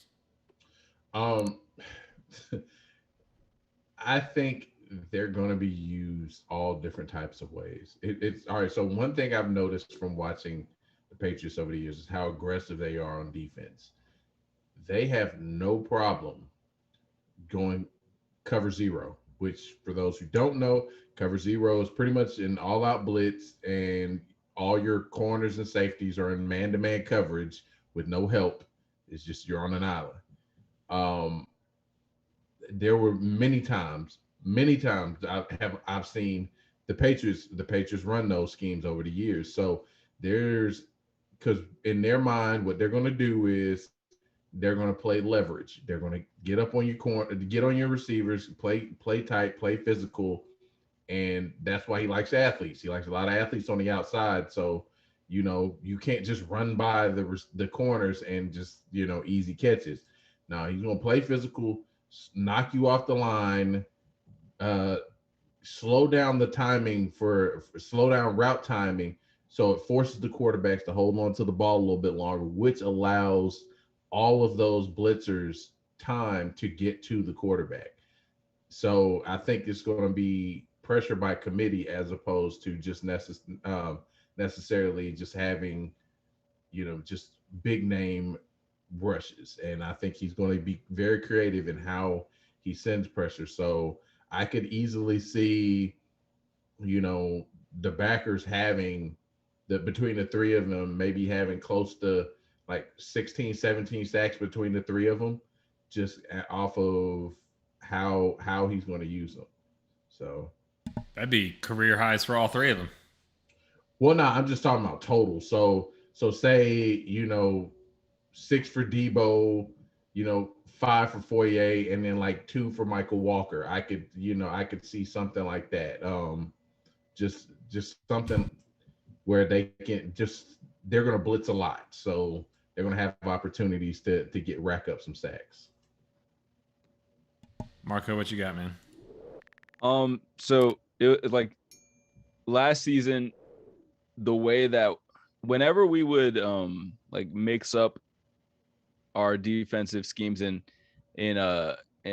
rush blitz from every level, it would be great results. But what that reminded me last season of was when Shanahan was here, and like it was in the media that Roddy wasn't getting any targets, and then in that one game he targeted him like 5 times in a row or something like that, just to like be we like, were at that game, right, just to be like to prove a point. It was almost like they were just trying to throw us a small bone last season, and they weren't fully capitalizing how effective that was. And I think this season we're really going to get to see these guys, especially Debo. You could almost see like he had a career high in sacks, but it was like he was getting stagnant, and that's why we saw a little bit of a regression of what we thought he should be able to do. So I think now that they're opening it up more, I think that I feel like this whole season is going to be such a brand new look. It's almost like it's hard for me to really like put my old experience of what these players are, going forward, because it was just such a bad coaching staff that it's hard to really grasp what they could really be in a good system. So I think we're going to see a lot of stuff that is going to take us by surprise, and maybe almost like, a confirmation of what we thought should have been happening in the first place anyway. So yeah, I mean, that's a solid point. And it is hard to not, try and take what you know of a player and apply it. You can do it a little bit because, again, we know what Dean Pease does, and we know what these guys do, and we know that he's going to be watching the same tape we are. And not to, brag. I mean, we're pretty well-informed fans. We kind of understand schemes fairly well. We understand how this works. So I agree with you, though. It's, Foye could come out and not blitz at all. Dion cannot blitz at all, but I think we'll see that. So let's end this segment, and we'll wrap it up with strengths, weaknesses, and projections for this. Micah kind of did a little bit of the projections there for the inside guys, but we'll start off with strengths. I'm going to go with mine first. I feel like this, as far as pass rushers go, we have actual legit depth this year. None of them are elite depth. I'm not saying we have like really good depth, but it's much better than what we've had in the past. You've got a lot of serviceable guys out there that can get out and do the job for you. So, it is what it is. We'll get sacks by throwing waves upon waves of bodies at the offensive line, and hopefully win through attrition. I'm gonna go strength, weaknesses, and projections, and pass it on. Weakness: we still don't have an elite pass rusher. Fowler is the one guy, our true standout that we're counting on. We need someone else. And then projections, I think due to scheme, we're probably going to be much improved from last year, just because Dean Pease is an excellent defensive coordinator. And I think because of the position group that we're going to break down next week, we're going to get a little more pressure because of them. But we're probably going to, finish in the 14 to 18 range, and we're still going to be looking for an elite pass rusher come the draft this coming year. Marco, what do you got as far as strength, weakness, and projection? strength is, as I've said in a past episode, our linebacking core. I think they're all very versatile. They're all smart, and they're all very adaptable. And they will be, the shining point of our defense this year. That people will talk about. I think the press, the media will be talking about them and all that. I think our weakness is definitely still our D line. I mean, we're cobbling Grady's there, but we're cobbling a whole bunch of other names together. And then like Fowler, you said we don't know what we're gonna see from Fowler. And then all the other names beside him are like, guys that still need to sing for their supper, for lack of better words, or for uh, and overall a prediction. I think we could be 12 to 16-ish. Just an overall defensive ranking when this all said and done. All right. So I say that the strengths are, the interior linebackers. I think that they'll be absolutely, Debo has gotten so much better as far as his one of his biggest weaknesses was playing against the run. Last year he was 1,000 times better in playing downhill against the run and not getting bullied. Fourier, leaps and bounds. I've always liked Fourier, but he's definitely gotten better. He's gotten better and better every year, and I'm excited to see what he's going to do. Michael Walker was impressive last year. So I definitely look forward to their versatility because they can both cover and they can play against the run and they can blitz. So I'm really looking forward to how they're going to be utilizing the scheme and how much they can potentially wreak havoc with all their athleticism. Weakness. Honestly, my biggest weakness is just the lack of size in certain positions. Because my biggest, like, especially if we do play some 3-4, Tyler Davidson, I think he's put on a little weight, but even still, he's kind of small. Some of Dean Pease's best defenses, you had a guy like Vince Wilfork in the middle, a big bully and who was deceptively athletic for his size, but he was a big guy and you weren't pushing him around, and he honestly almost always demanded like two blockers. Otherwise, he was going to be in your quarterback's lap, and the last thing you wanted is a 360-pound Vince Wilfork falling on your quarterback. Like I think we're missing that. Projections, like I said, the scheme I think will be 1,000 times better at getting to the quarterback. I think we could potentially be a French top 10 defense, considering the talent we have versus what Dean Pease, how he plans to utilize it. I don't see him as being somebody who can completely waste the amount of talent and athleticism we have, as opposed to what Dan Quinn, because sometimes it was like, all right, Dan, how are you using this guy? Like, this guy is an elite athlete, but you're using him just in ways that don't make sense. So I don't think he will waste the talent like that. So I could potentially see us being, anywhere between eighth, ninth, 10th ranked defense, best defense in the league, or, anywhere between 8 to 15, probably. I can see that easily happening this year. Interesting.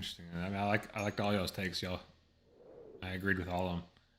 But that wraps it up for the Grits Blitz. Thanks for sticking around. Real quick. Marco doesn't Happy like segments trails. ending. Yeah, I know, right? Because you always miss something. Happy trails, Deidre Sanat, Oh, yeah. who was apparently so bad that he never even got to prove himself on the field. It's like we never even got to see this dude play.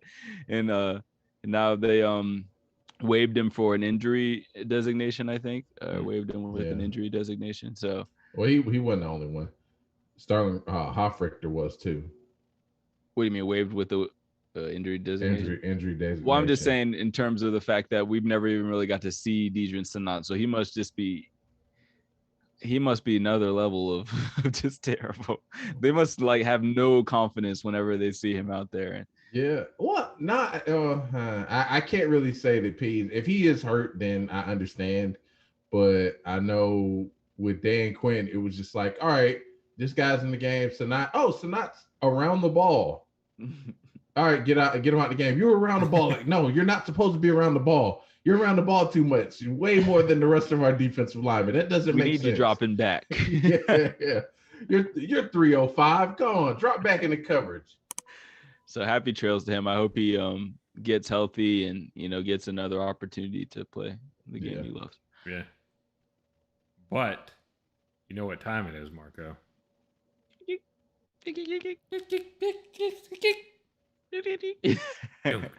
Now it's time for the layup, aka the finger roll, aka jelly time, aka points in the pay.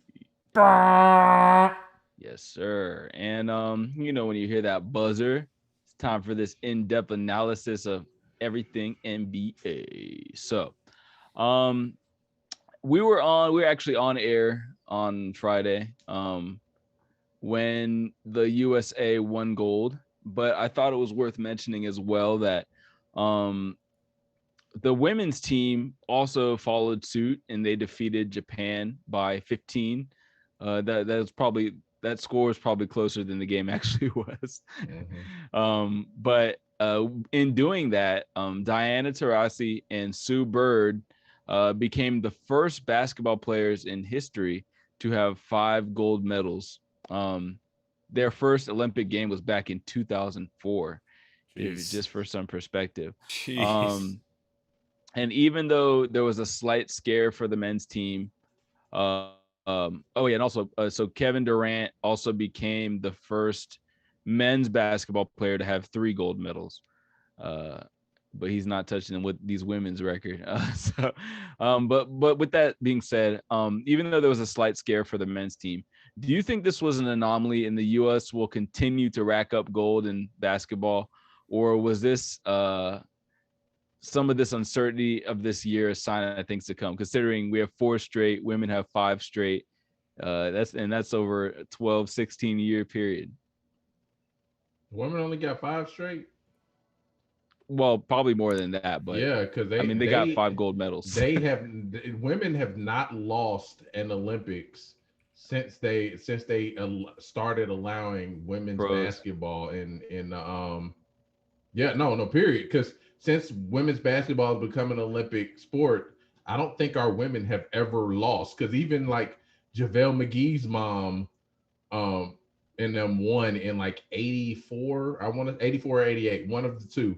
Like even they won. So now that's the first mother-son combination to win gold. Both win gold as well. Oh, really? So, all right, here we go.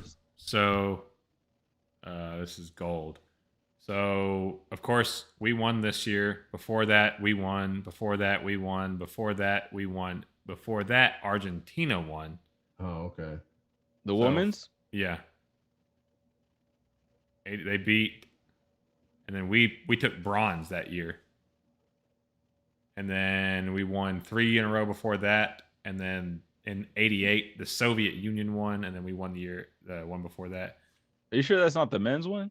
This is, oh, yeah, you're right. Sorry. Yeah, the Argentina thing threw me off. I was like, did they really? All right, this is women's. Wait, what? So we've won everything since 96. Before that, the unified team took gold. The unified team? What the hell is that? I'll look that up in a second. unless it's USSR. The unified team at the 1992 Summer Olympics is Barcelona, Spain. It was a joint team consisting of 12 of the 15 former Soviet Union republics. It chose what? They built the super team to play America. And then it was US before that, and Soviet Union the first 2 times. So yeah, we've won 7, 8, 9 of the 12. Okay. Yeah. Well, that's still impressive, but not as impressive. But damn, what's funny is shit though that there was an unheralded Soviet super team, the USS Superheroes. All right, so anyway, so do y'all think the dominance will continue for the foreseeable future? Like, do you see us losing these anytime soon? Men's or women? Either, just basketball in general. Women, I don't see us losing anytime soon. Men, potentially. I just think the game has changed so much. It's honestly, it's to the point where like the NBA is deciding to try to change rules because the game has gotten so soft, apparently. So, I mean, I possibly, I think like the younger generation of guys are talented, but they just don't take the game as seriously as, and they don't have the pride that the older generations had. So I could potentially see us maybe losing to one of the other teams. Is it likely? But yeah, I could see it. Not for the women though. Yeah, like men's basketball, the world's catching up. And your MVP this year was Jokic. Then you've got Luka Doncic is one of the best players in the league. I mean, you've got people like men in the NBA. Giannis. Giannis, exactly. The last two MVPs. Joel. Yeah, so I mean, like, the world is definitely catching up in men's basketball. If not, that it has caught up.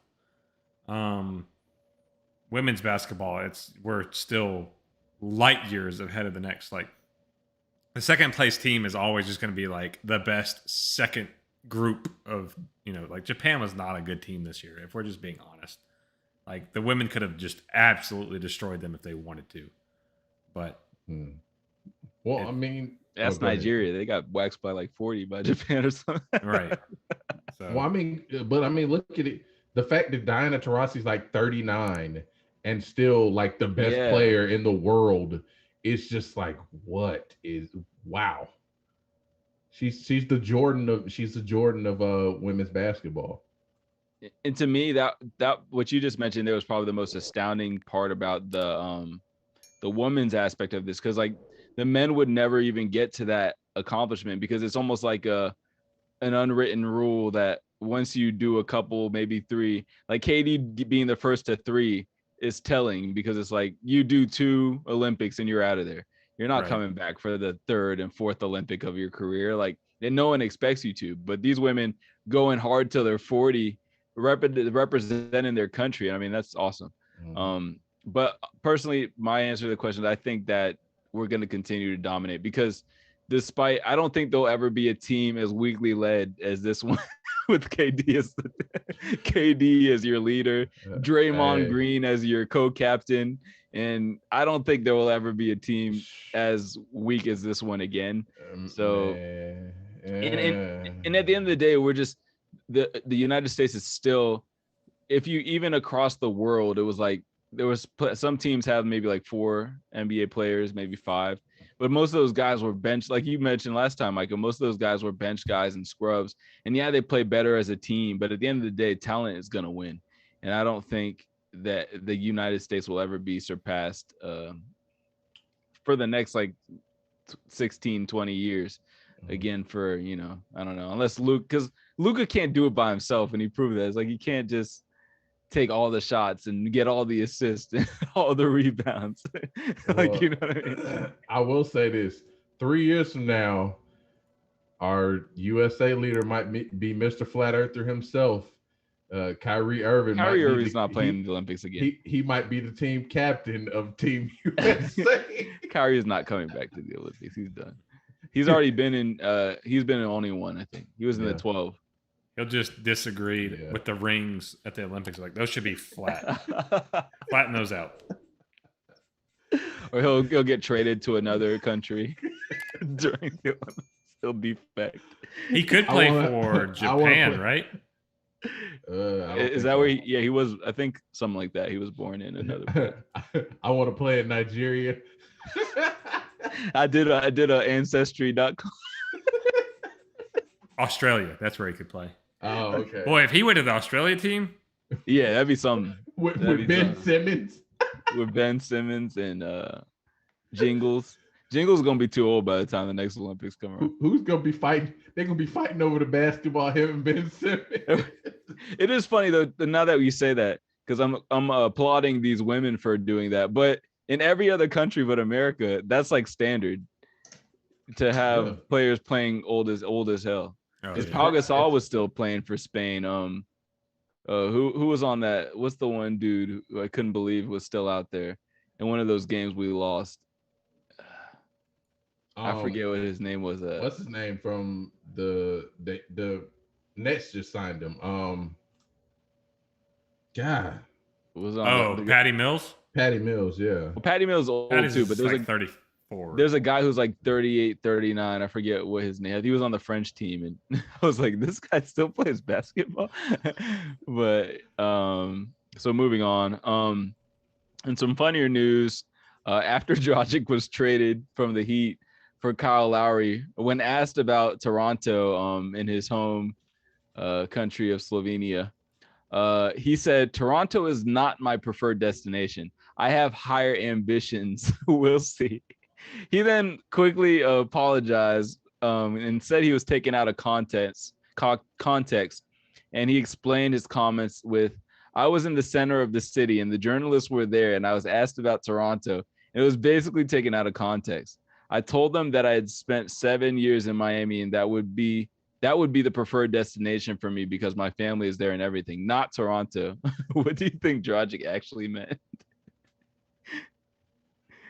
Micah, you can take that one. Toronto is dumping players for a reason, and Siakam wants out for a reason. Nobody wants to go to Toronto. I know Drake is doing all he can to get players to come up there, but nobody wants to be in Toronto. The money is different. You have to have a passport. There's a lot of things, a lot of reasons why nobody would want to go to Toronto. But unfortunately, the NBA has a team there, so you got to deal with it. Sorry, bro. I think he meant exactly what he said the first time. Right. Like Toronto they're like, all right, it was a good run. We won our chip a couple years ago. Let's jettison these contracts real quick. I mean, Siakam's probably the next one gone. He doesn't want to be there anyway.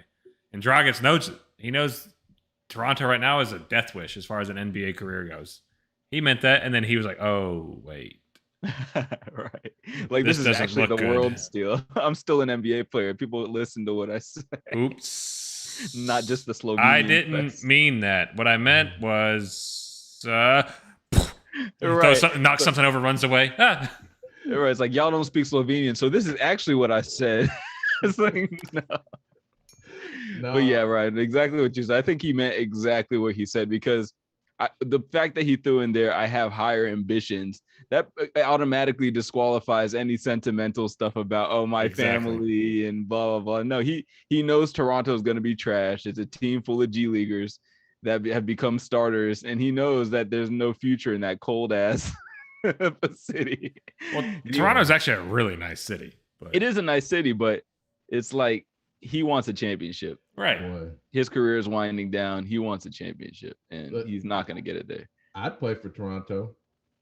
I think any of us would play for Toronto. Look, I'd just be admiring the women and stuff around the city. I'll take Kostas Antetokounmpo money to go play for Toronto. Shit, bro. I'm gonna take. It could have been so much worse. You could have gotten traded to Minnesota, and no one wants to go to Minnesota. I mean, I'd rather play for that team though. Yeah, there's more talent there. But there's some losers. I mean, they have a loser mentality in Minnesota. But it is Ant. You get Ant and Cat, right, to try to build with, and that's and Edwards. Ant. Oh yeah, and D'Lo. And D'Lo. a whole bunch of losers, but I mean, D'Lo can snap, post you on Snap, talking to a random girl at the bar or something. So D'Lo can ruin your marriage. I mean, D'Lo can ruin your marriage. Break up your family. Yeah.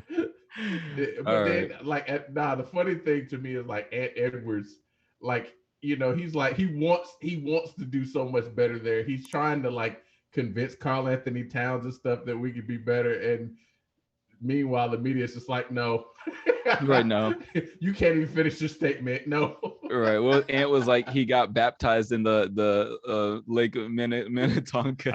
I saw that. I was like, oh man. So I was doing backflips. He's like, all the fans, come join me at Lake Minnetonka. He's funny as hell. All right.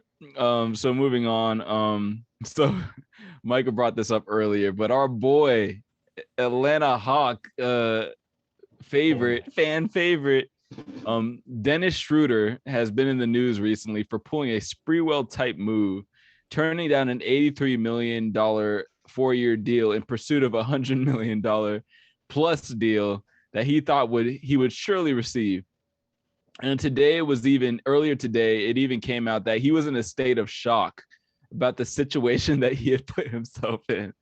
But so not all stories end terribly, but from what perspective, I don't know. Luckily or unluckily, it was announced today that Denis had signed a 1-year, $5.9 million deal to be Marcus Smart's backup with the Celtics. Missing out on nearly $15 million a year and a guaranteed $75+ million. What was Denis thinking, and will he ever be a player worth the kind of money that he thought he deserved? Man, all that damn dye that he put in his hair got to his brain. I don't know who Dennis Shreuder thought he was, but it was so obvious about 2 years in. Once we got rid of Teague and we're like, all right, Shreuder, you're the future point guard here, that he just wasn't it, man. Like, he never put in the work to get better. And he got worse on the defensive end. So the reason we brought him here is because it was like, oh, he could be the next Rondo. He could be a facilitator and a great defender that could we can probably develop a shot on him to make him an all-around point guard. And he's like, all right, you said you want me to focus on offense? That's all he heard. He was like, no more defense, right? That stuff's hard. I was really tired after every game playing defense. Offense it is. And that's just what he became. This cocky, arrogant, guy who thought he was better than he was at all times. And it finally came back to bite him in the ass because Dennis Shreuder, you're good. You're not great. You're not $100 million great. I don't know what the hell you were thinking. And you got what you deserve, man. All right. So I'll liken Dennis Shreuder to that guy who thinks he's like God's gift to women, but in reality, it's like, bruh, no. People always they tell you, bet on yourself. Don't be afraid to bet on yourself. He bet on himself and lost. And in the words of the great DJ Khaled, congratulations, you played yourself. So, bruh, this dude, you had a good deal, but you felt, I want to be the star somewhere. No, it wasn't in your cards, bruh. Now you had to sign a 1-year deal to be Marcus Smart's backup. Yeah, Marcus Smart, a guy who's not a great consistent offensive player. You're his backup. Why? Because you don't play defense anymore. He could probably win that job from him, though. I could see Shreuder taking that from him I don't know if he'll take it from him, but he's a very good option for them. Marcus Smart's intensity alone is going to make it hard for him to take that job. Because Marcus Smart, even though, like I said, I've seen Marcus Smart get out there and throw up a brick house, but at the same time, he's confident, and he does all the little things right, which is going to make it hard for someone like Dennis Shreuder, who's careless with the basketball, takes stupid shots and stuff like that, to beat him out. And shoots like this. You know, actually, they're listing right now. It's Shreuder at the 1, Smart at the 2, Brown at the 3, Tatum at the 4, Williams at the 5. That sounds like a 7 seed. that just sounds like a play-in game. Tatum soft ass can't play. I mean, I know this new NBA is like a stretch 4, and I know they flirt with that a lot, but he cannot play the 4. I mean, Jason Tatum cannot play the 4. I mean, he's a problem for 4s guarding him, but he's just not. I saw some comment about Jason Tatum, like he has one speed, too cool. He like always just plays way too cool. It's like I don't really see that changing. But no, you're right. Yeah. I mean, I think Denis is a great pickup. And what's funny is because during that Lakers series, what I noticed about Dennis Shreuder, while LeBron was quitting on his team every night, Dennis Shreuder was playing really hard. Like he was playing full court defense. He was diving for loose balls. And that's why when they offered him that deal, I was like, bro, you about to steal the bag. Like, because you're really worth about $12 million a year, 12, 13 million a year. They were about to give him $21 million a year. And he fucked up. He wanted a max deal. He wanted a max player. And that's the crazy part. It's unclear because I can't in my right mind think that Dennis Shreuder thinks he's a superstar or even an all-star. He hasn't even been like on an all-star ballot. like, bro. I'm gonna tell you, I met him one time when he came into the store, and he did kind of have arrogant way about him, and it was like a diva kind of thing, bruh. Like one of the guys who ran on social media was like, "Hey, you mind if I take a picture with you, so we can post it on social media?" And he wouldn't take a picture with them. He would take a picture with the ladies, but would not take a picture with him. And it's just like, all right. He probably heard that Michael Jordan quote when NBA players are real suggestible. Like when they hear stuff like, "Oh, Michael Jordan didn't want to take a picture with Chameleonaire," they're probably like, "Oh, I ain't taking a picture with no dudes." But no, that's funny. I could see that too. But it's like, how in his right mind could he have thought he's never even sniffed an all-star team? Like he just has the wrong people, or maybe he just doesn't listen to anybody, because I can't see any agent ever advising him, bro, you're gonna get that. Like, you were not worth 21 million, and they offered you that on the Lakers. Right, you get to play with LeBron. With LeBron, a team that has a legit shot every year of winning a freaking title. 21 million. That's like starter money. That's all-star money. And the funny thing is, they didn't even offer him a smaller contract to come back. Right. They're just like, man, get out of here. We were so generous, and you ended up with 5.9 million. They didn't give you 6. I could like it. That's 3.2 after taxes. He reminds me of, like, his agent must be like the dude from Coming to America, with Randy Watson. That boy good. Man, go get that money. Get that money, man. You owe every bit of it. You a max player. You a max player. You need a max deal. I'm sure his agent was probably like, "Denis, take the deal." He's like, nah. I got this. I'm better. Got this. I deserve the max. My cousin told me I deserve the max. Who the hell told him in the middle of the season that there's interest in him? My mom told me I'm God's gift. It's like, my mama said, never accept less than what I think I'm worth. I mean, his mom's also the same person that told him to put that blonde patch in his hair too. Oh man. Oh man. Moving on. So in other news, Luka has officially joined the $200 million club, joining the likes of Giannis, Steph, who's a 2-time member of this club, James Harden, Russell Westbrook, Rudy Gobert. That name sort of surprised me. Trae Young. Got it.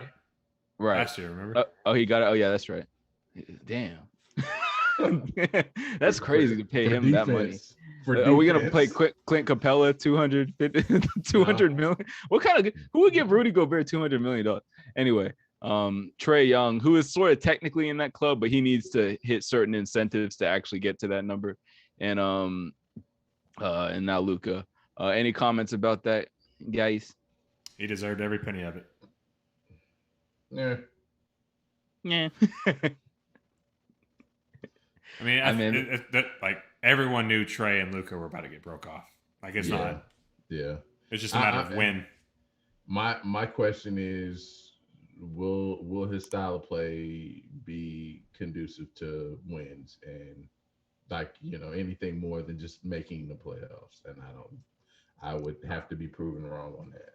Yeah, I mean he's gonna have to break the James Harden mold in order to really, because there's no way him and Kristaps Porzingis playing together shouldn't get past the first round. Just even if you're playing, I mean they had the Clippers down 2-0. Like you gotta beat that team, but I mean his style of play is very it's hard to get others involved because he's so good. You know what I mean? That he why give it up? Why give it up? Unless I'm setting you up for an instant assist. Tim I mean? Hardaway Jr. is in the corner like, hey, he's like, you're Tim Hardaway Jr., right? Right. Because, I mean, the whole offense is basically, if it's not the last second on the shot clock, I'm passing it to you for you to pass it back to me. But, I mean, Luka's made some shots, in his career where it's like, why did you take – oh, my God, he made it again. And then he does it four more times in a row. And you're like – I mean, yeah, because like I said, he's so good that it's going to be hard for a coach to convince him that, okay, bro, we need you to buy into the almost like how Nate did for Trae, because we saw Trae do such unbelievable stuff that it's almost like the fact that he sacrificed 4 or 5 shots a game, took his 3-point attempts all the way down. He was, I think, 20 attempts to 17. I think he was 10 3-point attempts to 6. And you see what that did. You know what I mean? I don't care how great you are. This is still a team game. And it's very clear that when you watch it, it seems that way, but it became clear when Kristaps came out that he didn't like playing that way. That obviously this has to bother players, because if you were playing with Luka and you're anywhere near, you're an NBA level talent, you're going to be like, damn, I wish I had an opportunity to do something. Just want to watch this dude dribbling all day. And you know what I mean? Just like James Harden's teammates. I've literally walked off courts at LA Fitness and stuff like that. When people do that, I'm like, I'm not doing this. Right. Exactly. Because any baller, any hooper, any athlete knows that when a person is trying to do too much, even if they're great, it's going to get you you're going to just be discouraged to be involved. So, well, I mean, he essentially, and when Ryan compared him to LeBron, and I truly see the comparison now, because Kristaps Porzingis essentially took on the same role that Chris Bosh and Kevin Love had to take on to play with LeBron. And it's basically just stand out of the 3-point line and wait for him to potentially pass you the ball and you get a shot. Mm-hmm.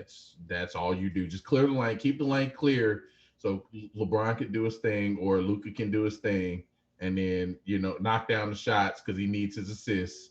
And that's your job now. We don't need anybody grabbing boards and posting up. No, I need this paint. Just stand out there and wait till I call on you.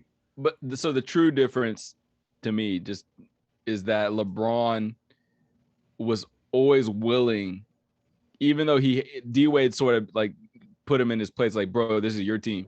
He was always willing to go to another scorer just because his skill set wasn't what Luka's is. Obviously, he couldn't shoot like Luka can. He didn't have those skill sets. So he was always willing to go to another scorer, but Luka doesn't. And it's not necessarily his fault. He hasn't had that other scorer. I mean, Tim Hardaway Jr. is a nice player, but he's not a legit number 2 option. And then but you're right. Kristaps played the Chris Bosh role, but there was no D Wade, there was no Kyrie, there was no AD. You know what I mean? So it's and I don't know if any of those kind of players are ever going to want to play with Luka. Well, so but I mean, Kristaps could have been more of what AD was than he never relinquished the role though. It was no, this is my team, this is my ball.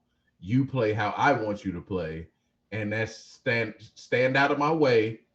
Let me create for you. And it's but Kristaps, if you give him the ball in the post, he can get his own shot. But you got to give him the opportunity to, and he never did. And that's part of the reason why Kristaps is I want out. I don't want to be here anymore. Right. Well, he didn't say all that. He just said he's a little disappointed with the way that he might as well have. Right. And not so many words. Yeah. Not so many words. But it looks like he's gonna have to stay there. So I mean, they got Reggie Bullock, man. oh yeah. Oh God, with that. I mean, he's a good piece for that team, honestly, but he's a good defender. Yeah. I don't know if it's good enough to get them past the first round. His hair annoys me. His hair annoys me. They should have went and got like DeRozan. DeRozan would have been a great fit with Luka. Oh yeah, a player like that. Perfect fit. He said Elfrid Payton lost that hair, so I'm gonna grow it like him. I'm gonna take his spot for his hair, the crazy hair. Right. It's like with the worst haircut in the league leaves, and he's like, "Nah, I'm bringing it back. I got this." Oh man. So moving on. Speaking of LeBron, because everything is about LeBron, Carmelo has stated that not having rings keeps him up at night. Will he finally be able to sleep after this season with a team comparable to those 04 but older? No, it didn't work for the 04 Lakers. And I'm pretty sure it's not going to work for it now. Because I saw a video the other day. It's going to be LeBron and Russell and Westbrook with 9 rebounds, 9 boards, and both of them shoot it. No, you shoot it. No, you shoot it. Who can patch that more? Right.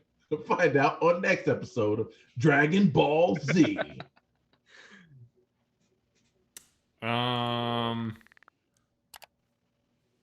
I don't know, man. Like, sometimes I look at this Lakers roster and I'm like, this team can definitely win. There's a lot of winners, and I mean, I think LeBron can make, if there's any person in the NBA that Russell Westbrook respects, it's LeBron James. And he said so on multiple occasions. He really loves LeBron's game. He really, loves what he does. And I think LeBron can reel him in. And I think LeBron's actually going to be willing to let Westbrook run the offense too. He'll still be that point forward. He'll still do it as that. But you've seen LeBron be around other great players and yield running the offense to it. Because, I mean, Russ is still in his athletic prime. We can see LeBron is kind of declining.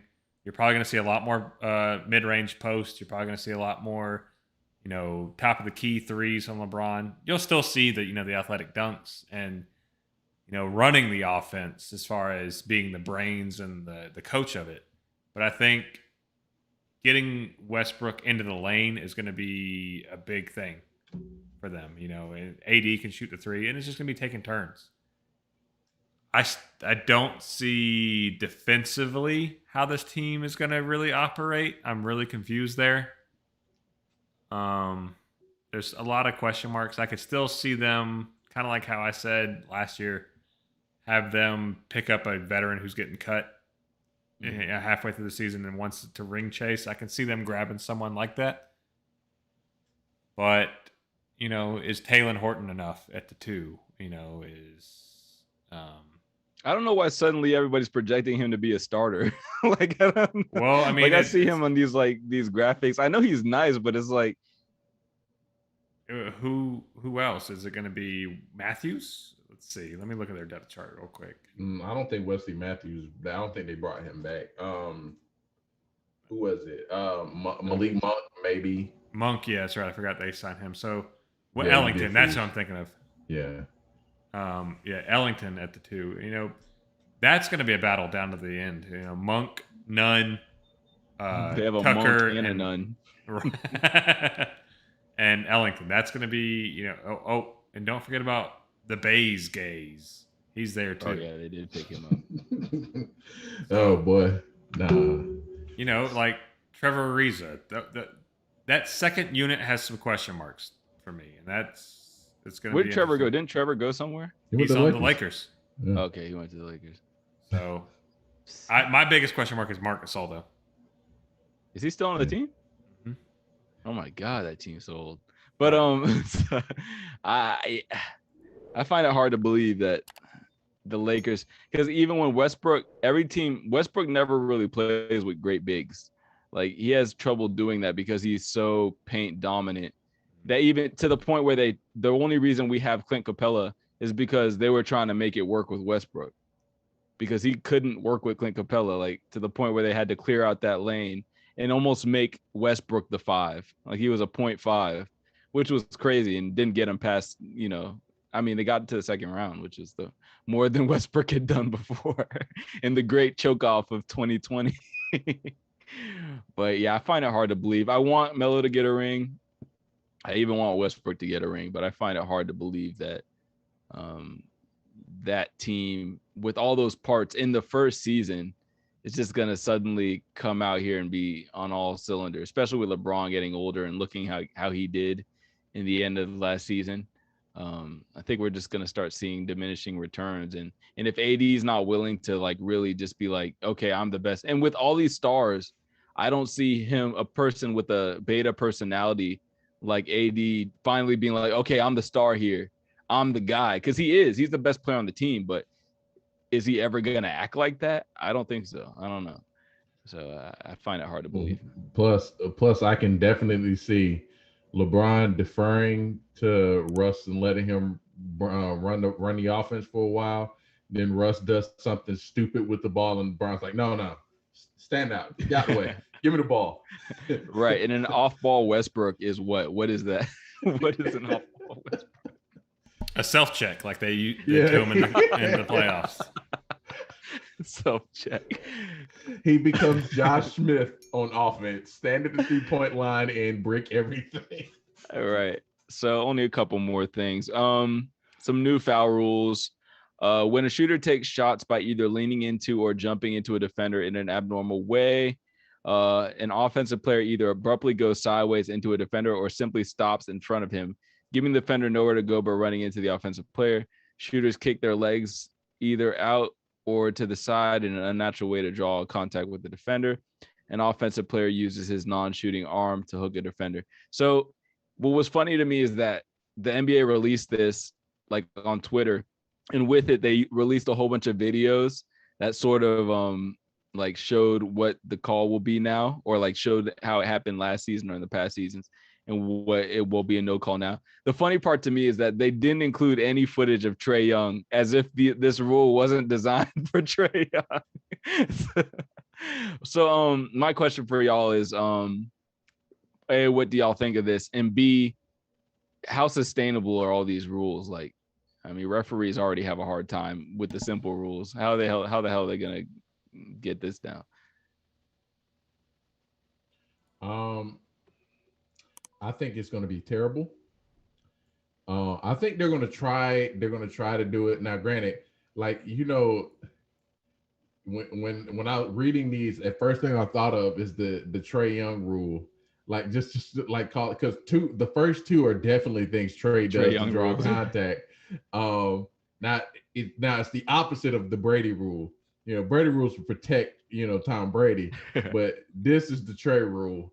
It's like nope. But here's the thing: I think they'll try not to, but I think players will complain so much about not getting foul calls that the officials will probably start to cave, especially the superstars.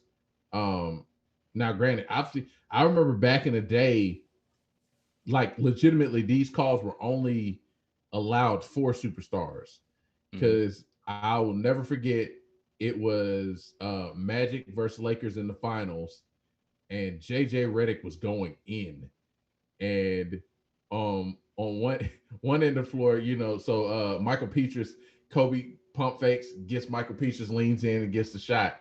So on the other, and so JJ Redick comes in the game, pump fakes, gets Kobe in the air, leans in and throws it up, and the ref just looked at him like, bro, you're not Kobe. Didn't call nothing. I was like, oh man, come on, man. You got to give it to him. He did the same thing Kobe did. It's like, bro, you ain't Kobe. You ain't gonna get that call. So yeah, I mean, I think they'll hold the whistles for most of the players, but I think superstars are still going to be allowed to get these calls the majority of the time. I don't see them taken away, because like I said, how many times are you going to allow guys like LeBron or KD crying at officials for not, because you're not giving in these easy foul calls? So Right. I mean, just speaking of LeBron, I mean, number 2, the second half of number 2 is basically LeBron's whole career. Like, I mean, running through people, like that's his whole career. Go ahead, Ryan. You said the second part of number 2, or simply stops in front of him, giving the defender nowhere to go? Oh, wait, did I read that wrong? Yeah. So number 2 is the Trae Young. Wait, hold on. Where? He does the shooting arm hook thing. He does do that. So the non-shooting arm and it's kind of and throw it up and get the foul. But yeah, no. Or well, I guess leg kick out. In a modified way, number 2 is sort of LeBron, but he doesn't stop. He just goes straight through people. So that's what it's saying the defender goes through people. But right. So I like all of these because the nonsense of like the running into, the throwing your body sideways or, leaning into people. I hate that nonsense because it's not good basketball. I would love to see the way the Olympics are played and the Olympics are refereed move to the NBA because it's just better basketball. I do not like that part that we were just referencing, though, because if you blow by a defender and you're like, I got the lane, and all of a sudden you see, whoever step into the paint, like Rudy Gobert or Joel Embiid. Right, yeah, and you're like, bump that mess, I'm stopping for a jumper. And the guy on your back is chasing you. That's still your space as a shooter, and they run into you, that's a foul. I don't care. Like, when fans were complaining about Trae Young all that time, I'm like, then don't chase as hard. You're no longer the main defender. You're the trail defender. So you don't have the right to run through his back or chase him on his back. You can catch up. You can try and cut him off, or you just let it go to you funnel them into your paint defender and hope it ends well. Stay in front of him, buddy. That's not Trae's fault that he blew past you and then you're on his back just because he's smaller. If he elevates at that point, that's a jumper and that's a foul on you. If they're going to start taking that out of the game, they're taking a foul out of the game. All the other stuff, not a foul, because you're launching yourself into the defender. This, you've gained the advantage on the defender. They're now trying to play recovery defense, and it's not Trae's fault. Like, now, if he were to throw himself backwards, which he doesn't, but he'll feel the guy on his back and just elevate. It's a foul. Mm-hmm. So I agree with all but that one. Yeah, I mean, this sort of reminds me of the year that the NFL was like, oh, we're going to start letting you challenge PIs and blah, blah, blah. At the end of the day, NBA referees, not only do they have one of the hardest jobs, but they're sort of bad at their jobs. So to give them more things to worry about, it's I feel it's like it in a way, it maybe was getting a little out of control, but in a way, I think it's going to just imagine in game when it comes down to a pivotal call and it's some little thing like, oh, it's debatable whether your guy was kicking his foot out. Because the one video that they used as an example, I think it was Dylan Brooks or somebody, he wasn't even really kicking his foot out, but the defender ran into his foot. And now you're telling me that's going to be an offensive foul? Like, that's crazy. And things like you said about Trae even said it. I shared the video on our page one day because he was sitting there talking with Michael Porter Jr. And Michael Porter was like, yeah, I think what you do is sort of smart. It's not because basically he was saying, as a player so small, NBA players look at him and they go hard at him. They are very aggressive with him because he's so small and obviously he's a star. So they want to make a point out of the fact. So they're hella aggressive. They're all trying to, full body Pat Beverly defense against him.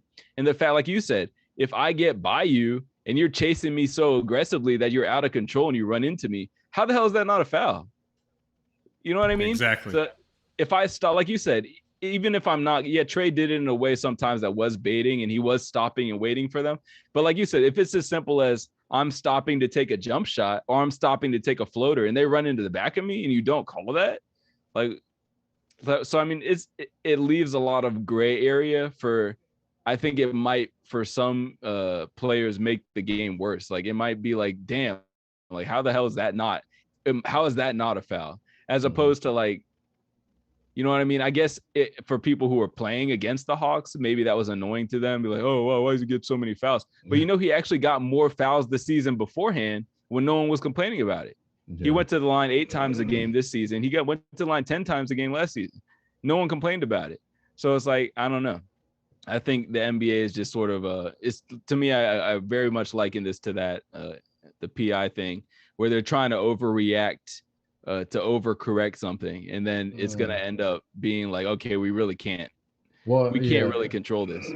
Yeah, I mean, I think the whole international play and the Olympics and how bad our superstars look because they weren't calling those tic-tac fouls, and it's like, yo, they really rely on the cheap foul calls, and so I think this was a reaction to that. But I can definitely see just the referees just kind of right. Yeah, like they'll give them they'll give certain players, especially in kind of key moments, because I mean the league, the NBA is superstar driven, so they're going to give them the superstars. They'll do like they used to do in the early 2000s and be like, all right, superstars are going to get those calls, but most everybody else won't. So, and even to add this, like a lot of Trae didn't even get that call the whole season. Like after Steve Nash started talking about it, they stopped giving him that call. And then a lot of times it would be to his detriment because he would hit the shot and they would be like, nah, side out. So now with these new rules, am I supposed to believe when he hits that shot, it'll just count and it'll be no whistle? I don't believe that. They're still going to do that side out bullshit. They're going to be like, no, that didn't count, side out. I don't believe referees are good enough to actually apply these rules. And that's just it's my take on NBA, shitty NBA refs. So lastly, a little Hawks talk. So Summer League has been on and popping in the NBA. I said I put the wrong tense there. In the NBA. And the Hawks currently were playing at the start of the show. In the first game against, who were we playing? Boston. The rookies were very impressive.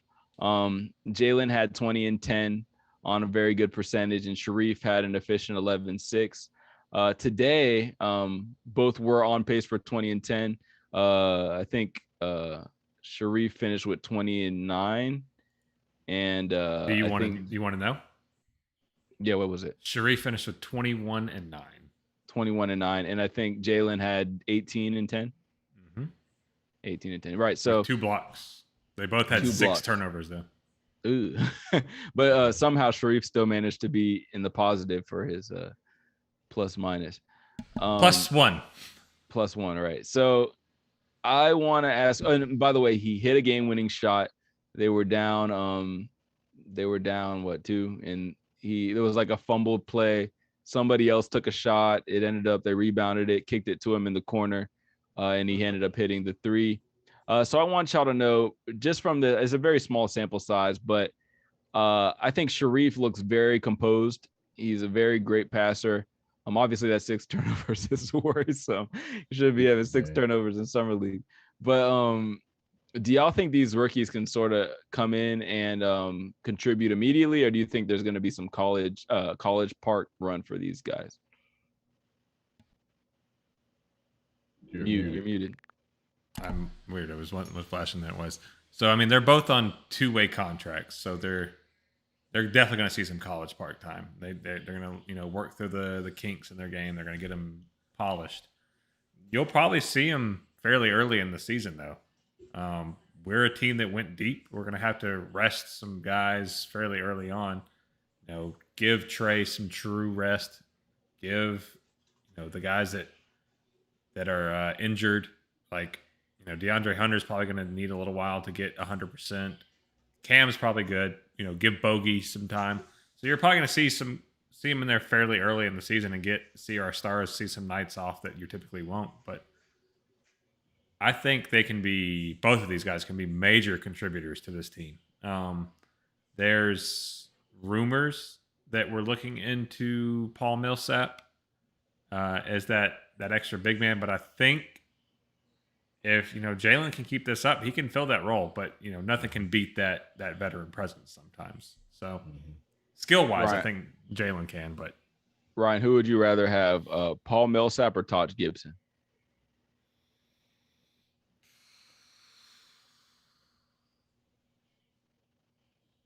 God, that's a tough one. I'd honestly say Paul because he does a little bit more. He does just like Taj is a great energy guy, and he's a great defender and a good rebounder. I mean, we saw it in that series. He was just a pain in the ass to keep out of the paint. But I don't think that's what we need. We signed Gorgie Jing, and so He looks like a 50-year-old. Have you seen that God, picture? When he was signing the contract? the fans were flaming him up. They're like, is he a player or a coach? But yeah, I think Paul fits what we need a little bit more. I just worry about his minutes got reduced so much last season, and at That's least what we Todd need. was still. Yeah. But I mean, at least Todd was still like getting meaningful minutes. Like they did not. I mean, Jeff Malone sort of sucks, but anyway, Michael, go ahead. Oh yeah, so I agree, Ryan. I think these guys will see some spin early. Like you said, make sure guys can get rested. Now, I mean, I know Cam was supposed to be playing in the summer league, but he asked if he could opt out because of the lack of rest. And he played so well in the playoff. So in that Eastern Conference Final series, I mean, that game 6 was absolutely ridiculous. So yes, I think they might get some spin. I'm actually when we first talked about the draft, I was really high on Sharif, which I still am, but Jalen has impressed me out the gate. I mean, almost 20 and 10 back to back. He's already in like the 2 games they played, he's got 3 or 4 blocks racked up already. He's got some steals.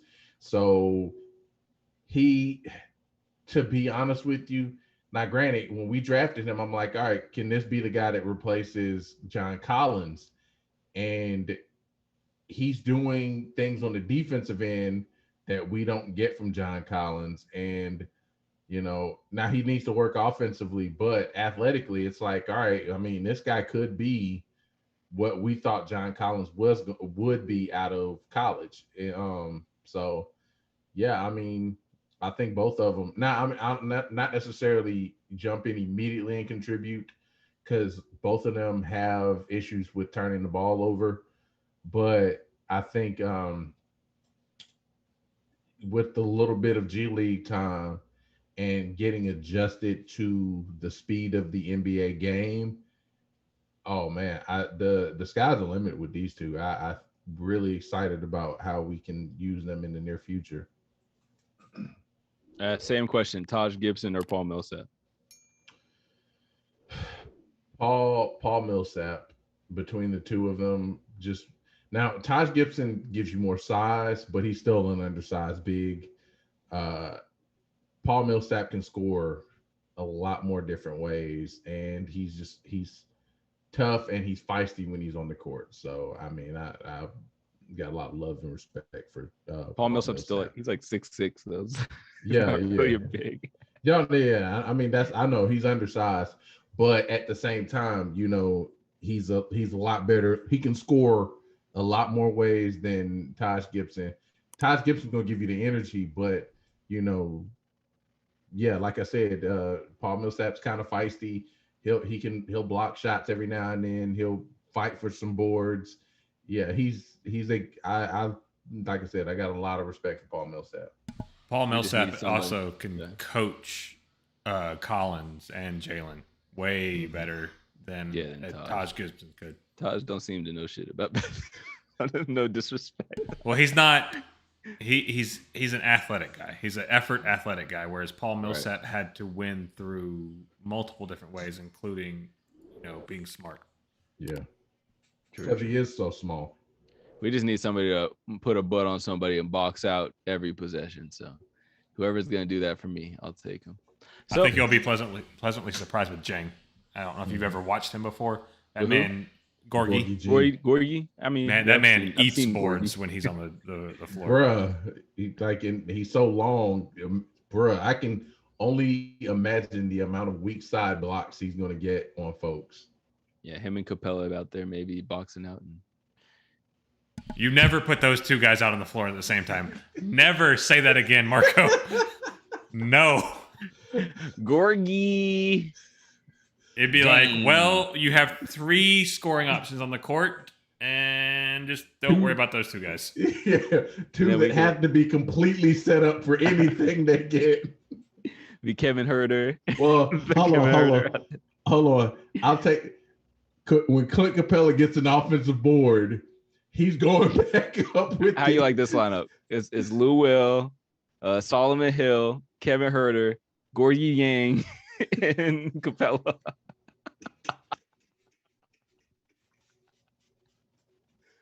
Two scoring options on the floor. By the way, Bruno Fernando is no longer a Hawk. I forget where he went, but hold on, let me see where Bruno went. Bruno Fernando. We traded him. Yeah. So where? He was part of that the Celtics Chris Dunn deal. Yeah. Oh, the Chris Dunn. He went with Chris Dunn. Yeah, he went to the Celtics. Because we finally put a bye-bye post to him on the Atlanta Hawks page. Now, thanks for everything. You know it'd be messed up, right? Is if Chris Dunn beats out Dennis Shreuder for that starting point guard job. That is funny as hell that Boston would pick up Chris Dunn. That's like the perfect player for them. Like old Marcus Smart, like a worse version of Marcus Smart. Oh man.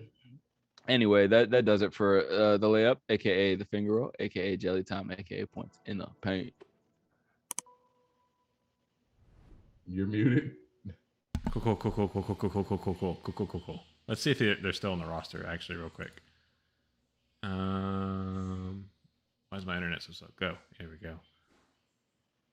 All right. Chris Dunn is on the roster, and look, Bruno immediately got cut. Oh no, Bruno's still there. Is Bruno's probably on the summer league team, honestly. I mean, did we even see them? We just played them. Yeah, I don't remember seeing him. Right. Hold on, I got the box right here. I mean, who actually? It's why Jordan Bell is on our summer league team. I mean, who actually looks for Bruno Fernando on the court at all? Like, true. You got it. I think he froze again. Marco and his Comcast connection, man. Hey, I got Comcast connection. I ain't had that many problems. Man, he needs some help. I mean, we've all had it lately, but he's got Bryce's hamster wheel connection right now. Oh, there he is. Now he's back. Back from their alternate dimension. Trying to click on this NBA site completely shit on my internet for some reason. Boy, that text is rough, ain't it? Yeah, man. Oh man, Bryce, you share Bryce's hamster wheel internet over there. Sometimes. Let's see. Bruno is not on the summer league team. What the hell? Why not? they got Romeo Langford, Carson Edwards out there, but no freaking Bruno Fernando. What is he proving? Anyway. Maybe they just know they're going to cut him. Right. That's just like why I don't even understand why they would ask Cam Reddish to go play summer league. Like, fuck out. Yeah, I mean, probably because of the lack of reps he got last year. But yeah. I don't care, man. All right, guys, let's get out of here. Let's wrap this up and call it a show. As always, we thank you for watching. If you made it this far, join us on the Discord. Make sure to like, subscribe, turn on the notifications, and we will see you next time. Peace. Peace. And if you like fish and grits and all that sports shit, everybody, let me hear you say, oh, yeah. Oh, yeah.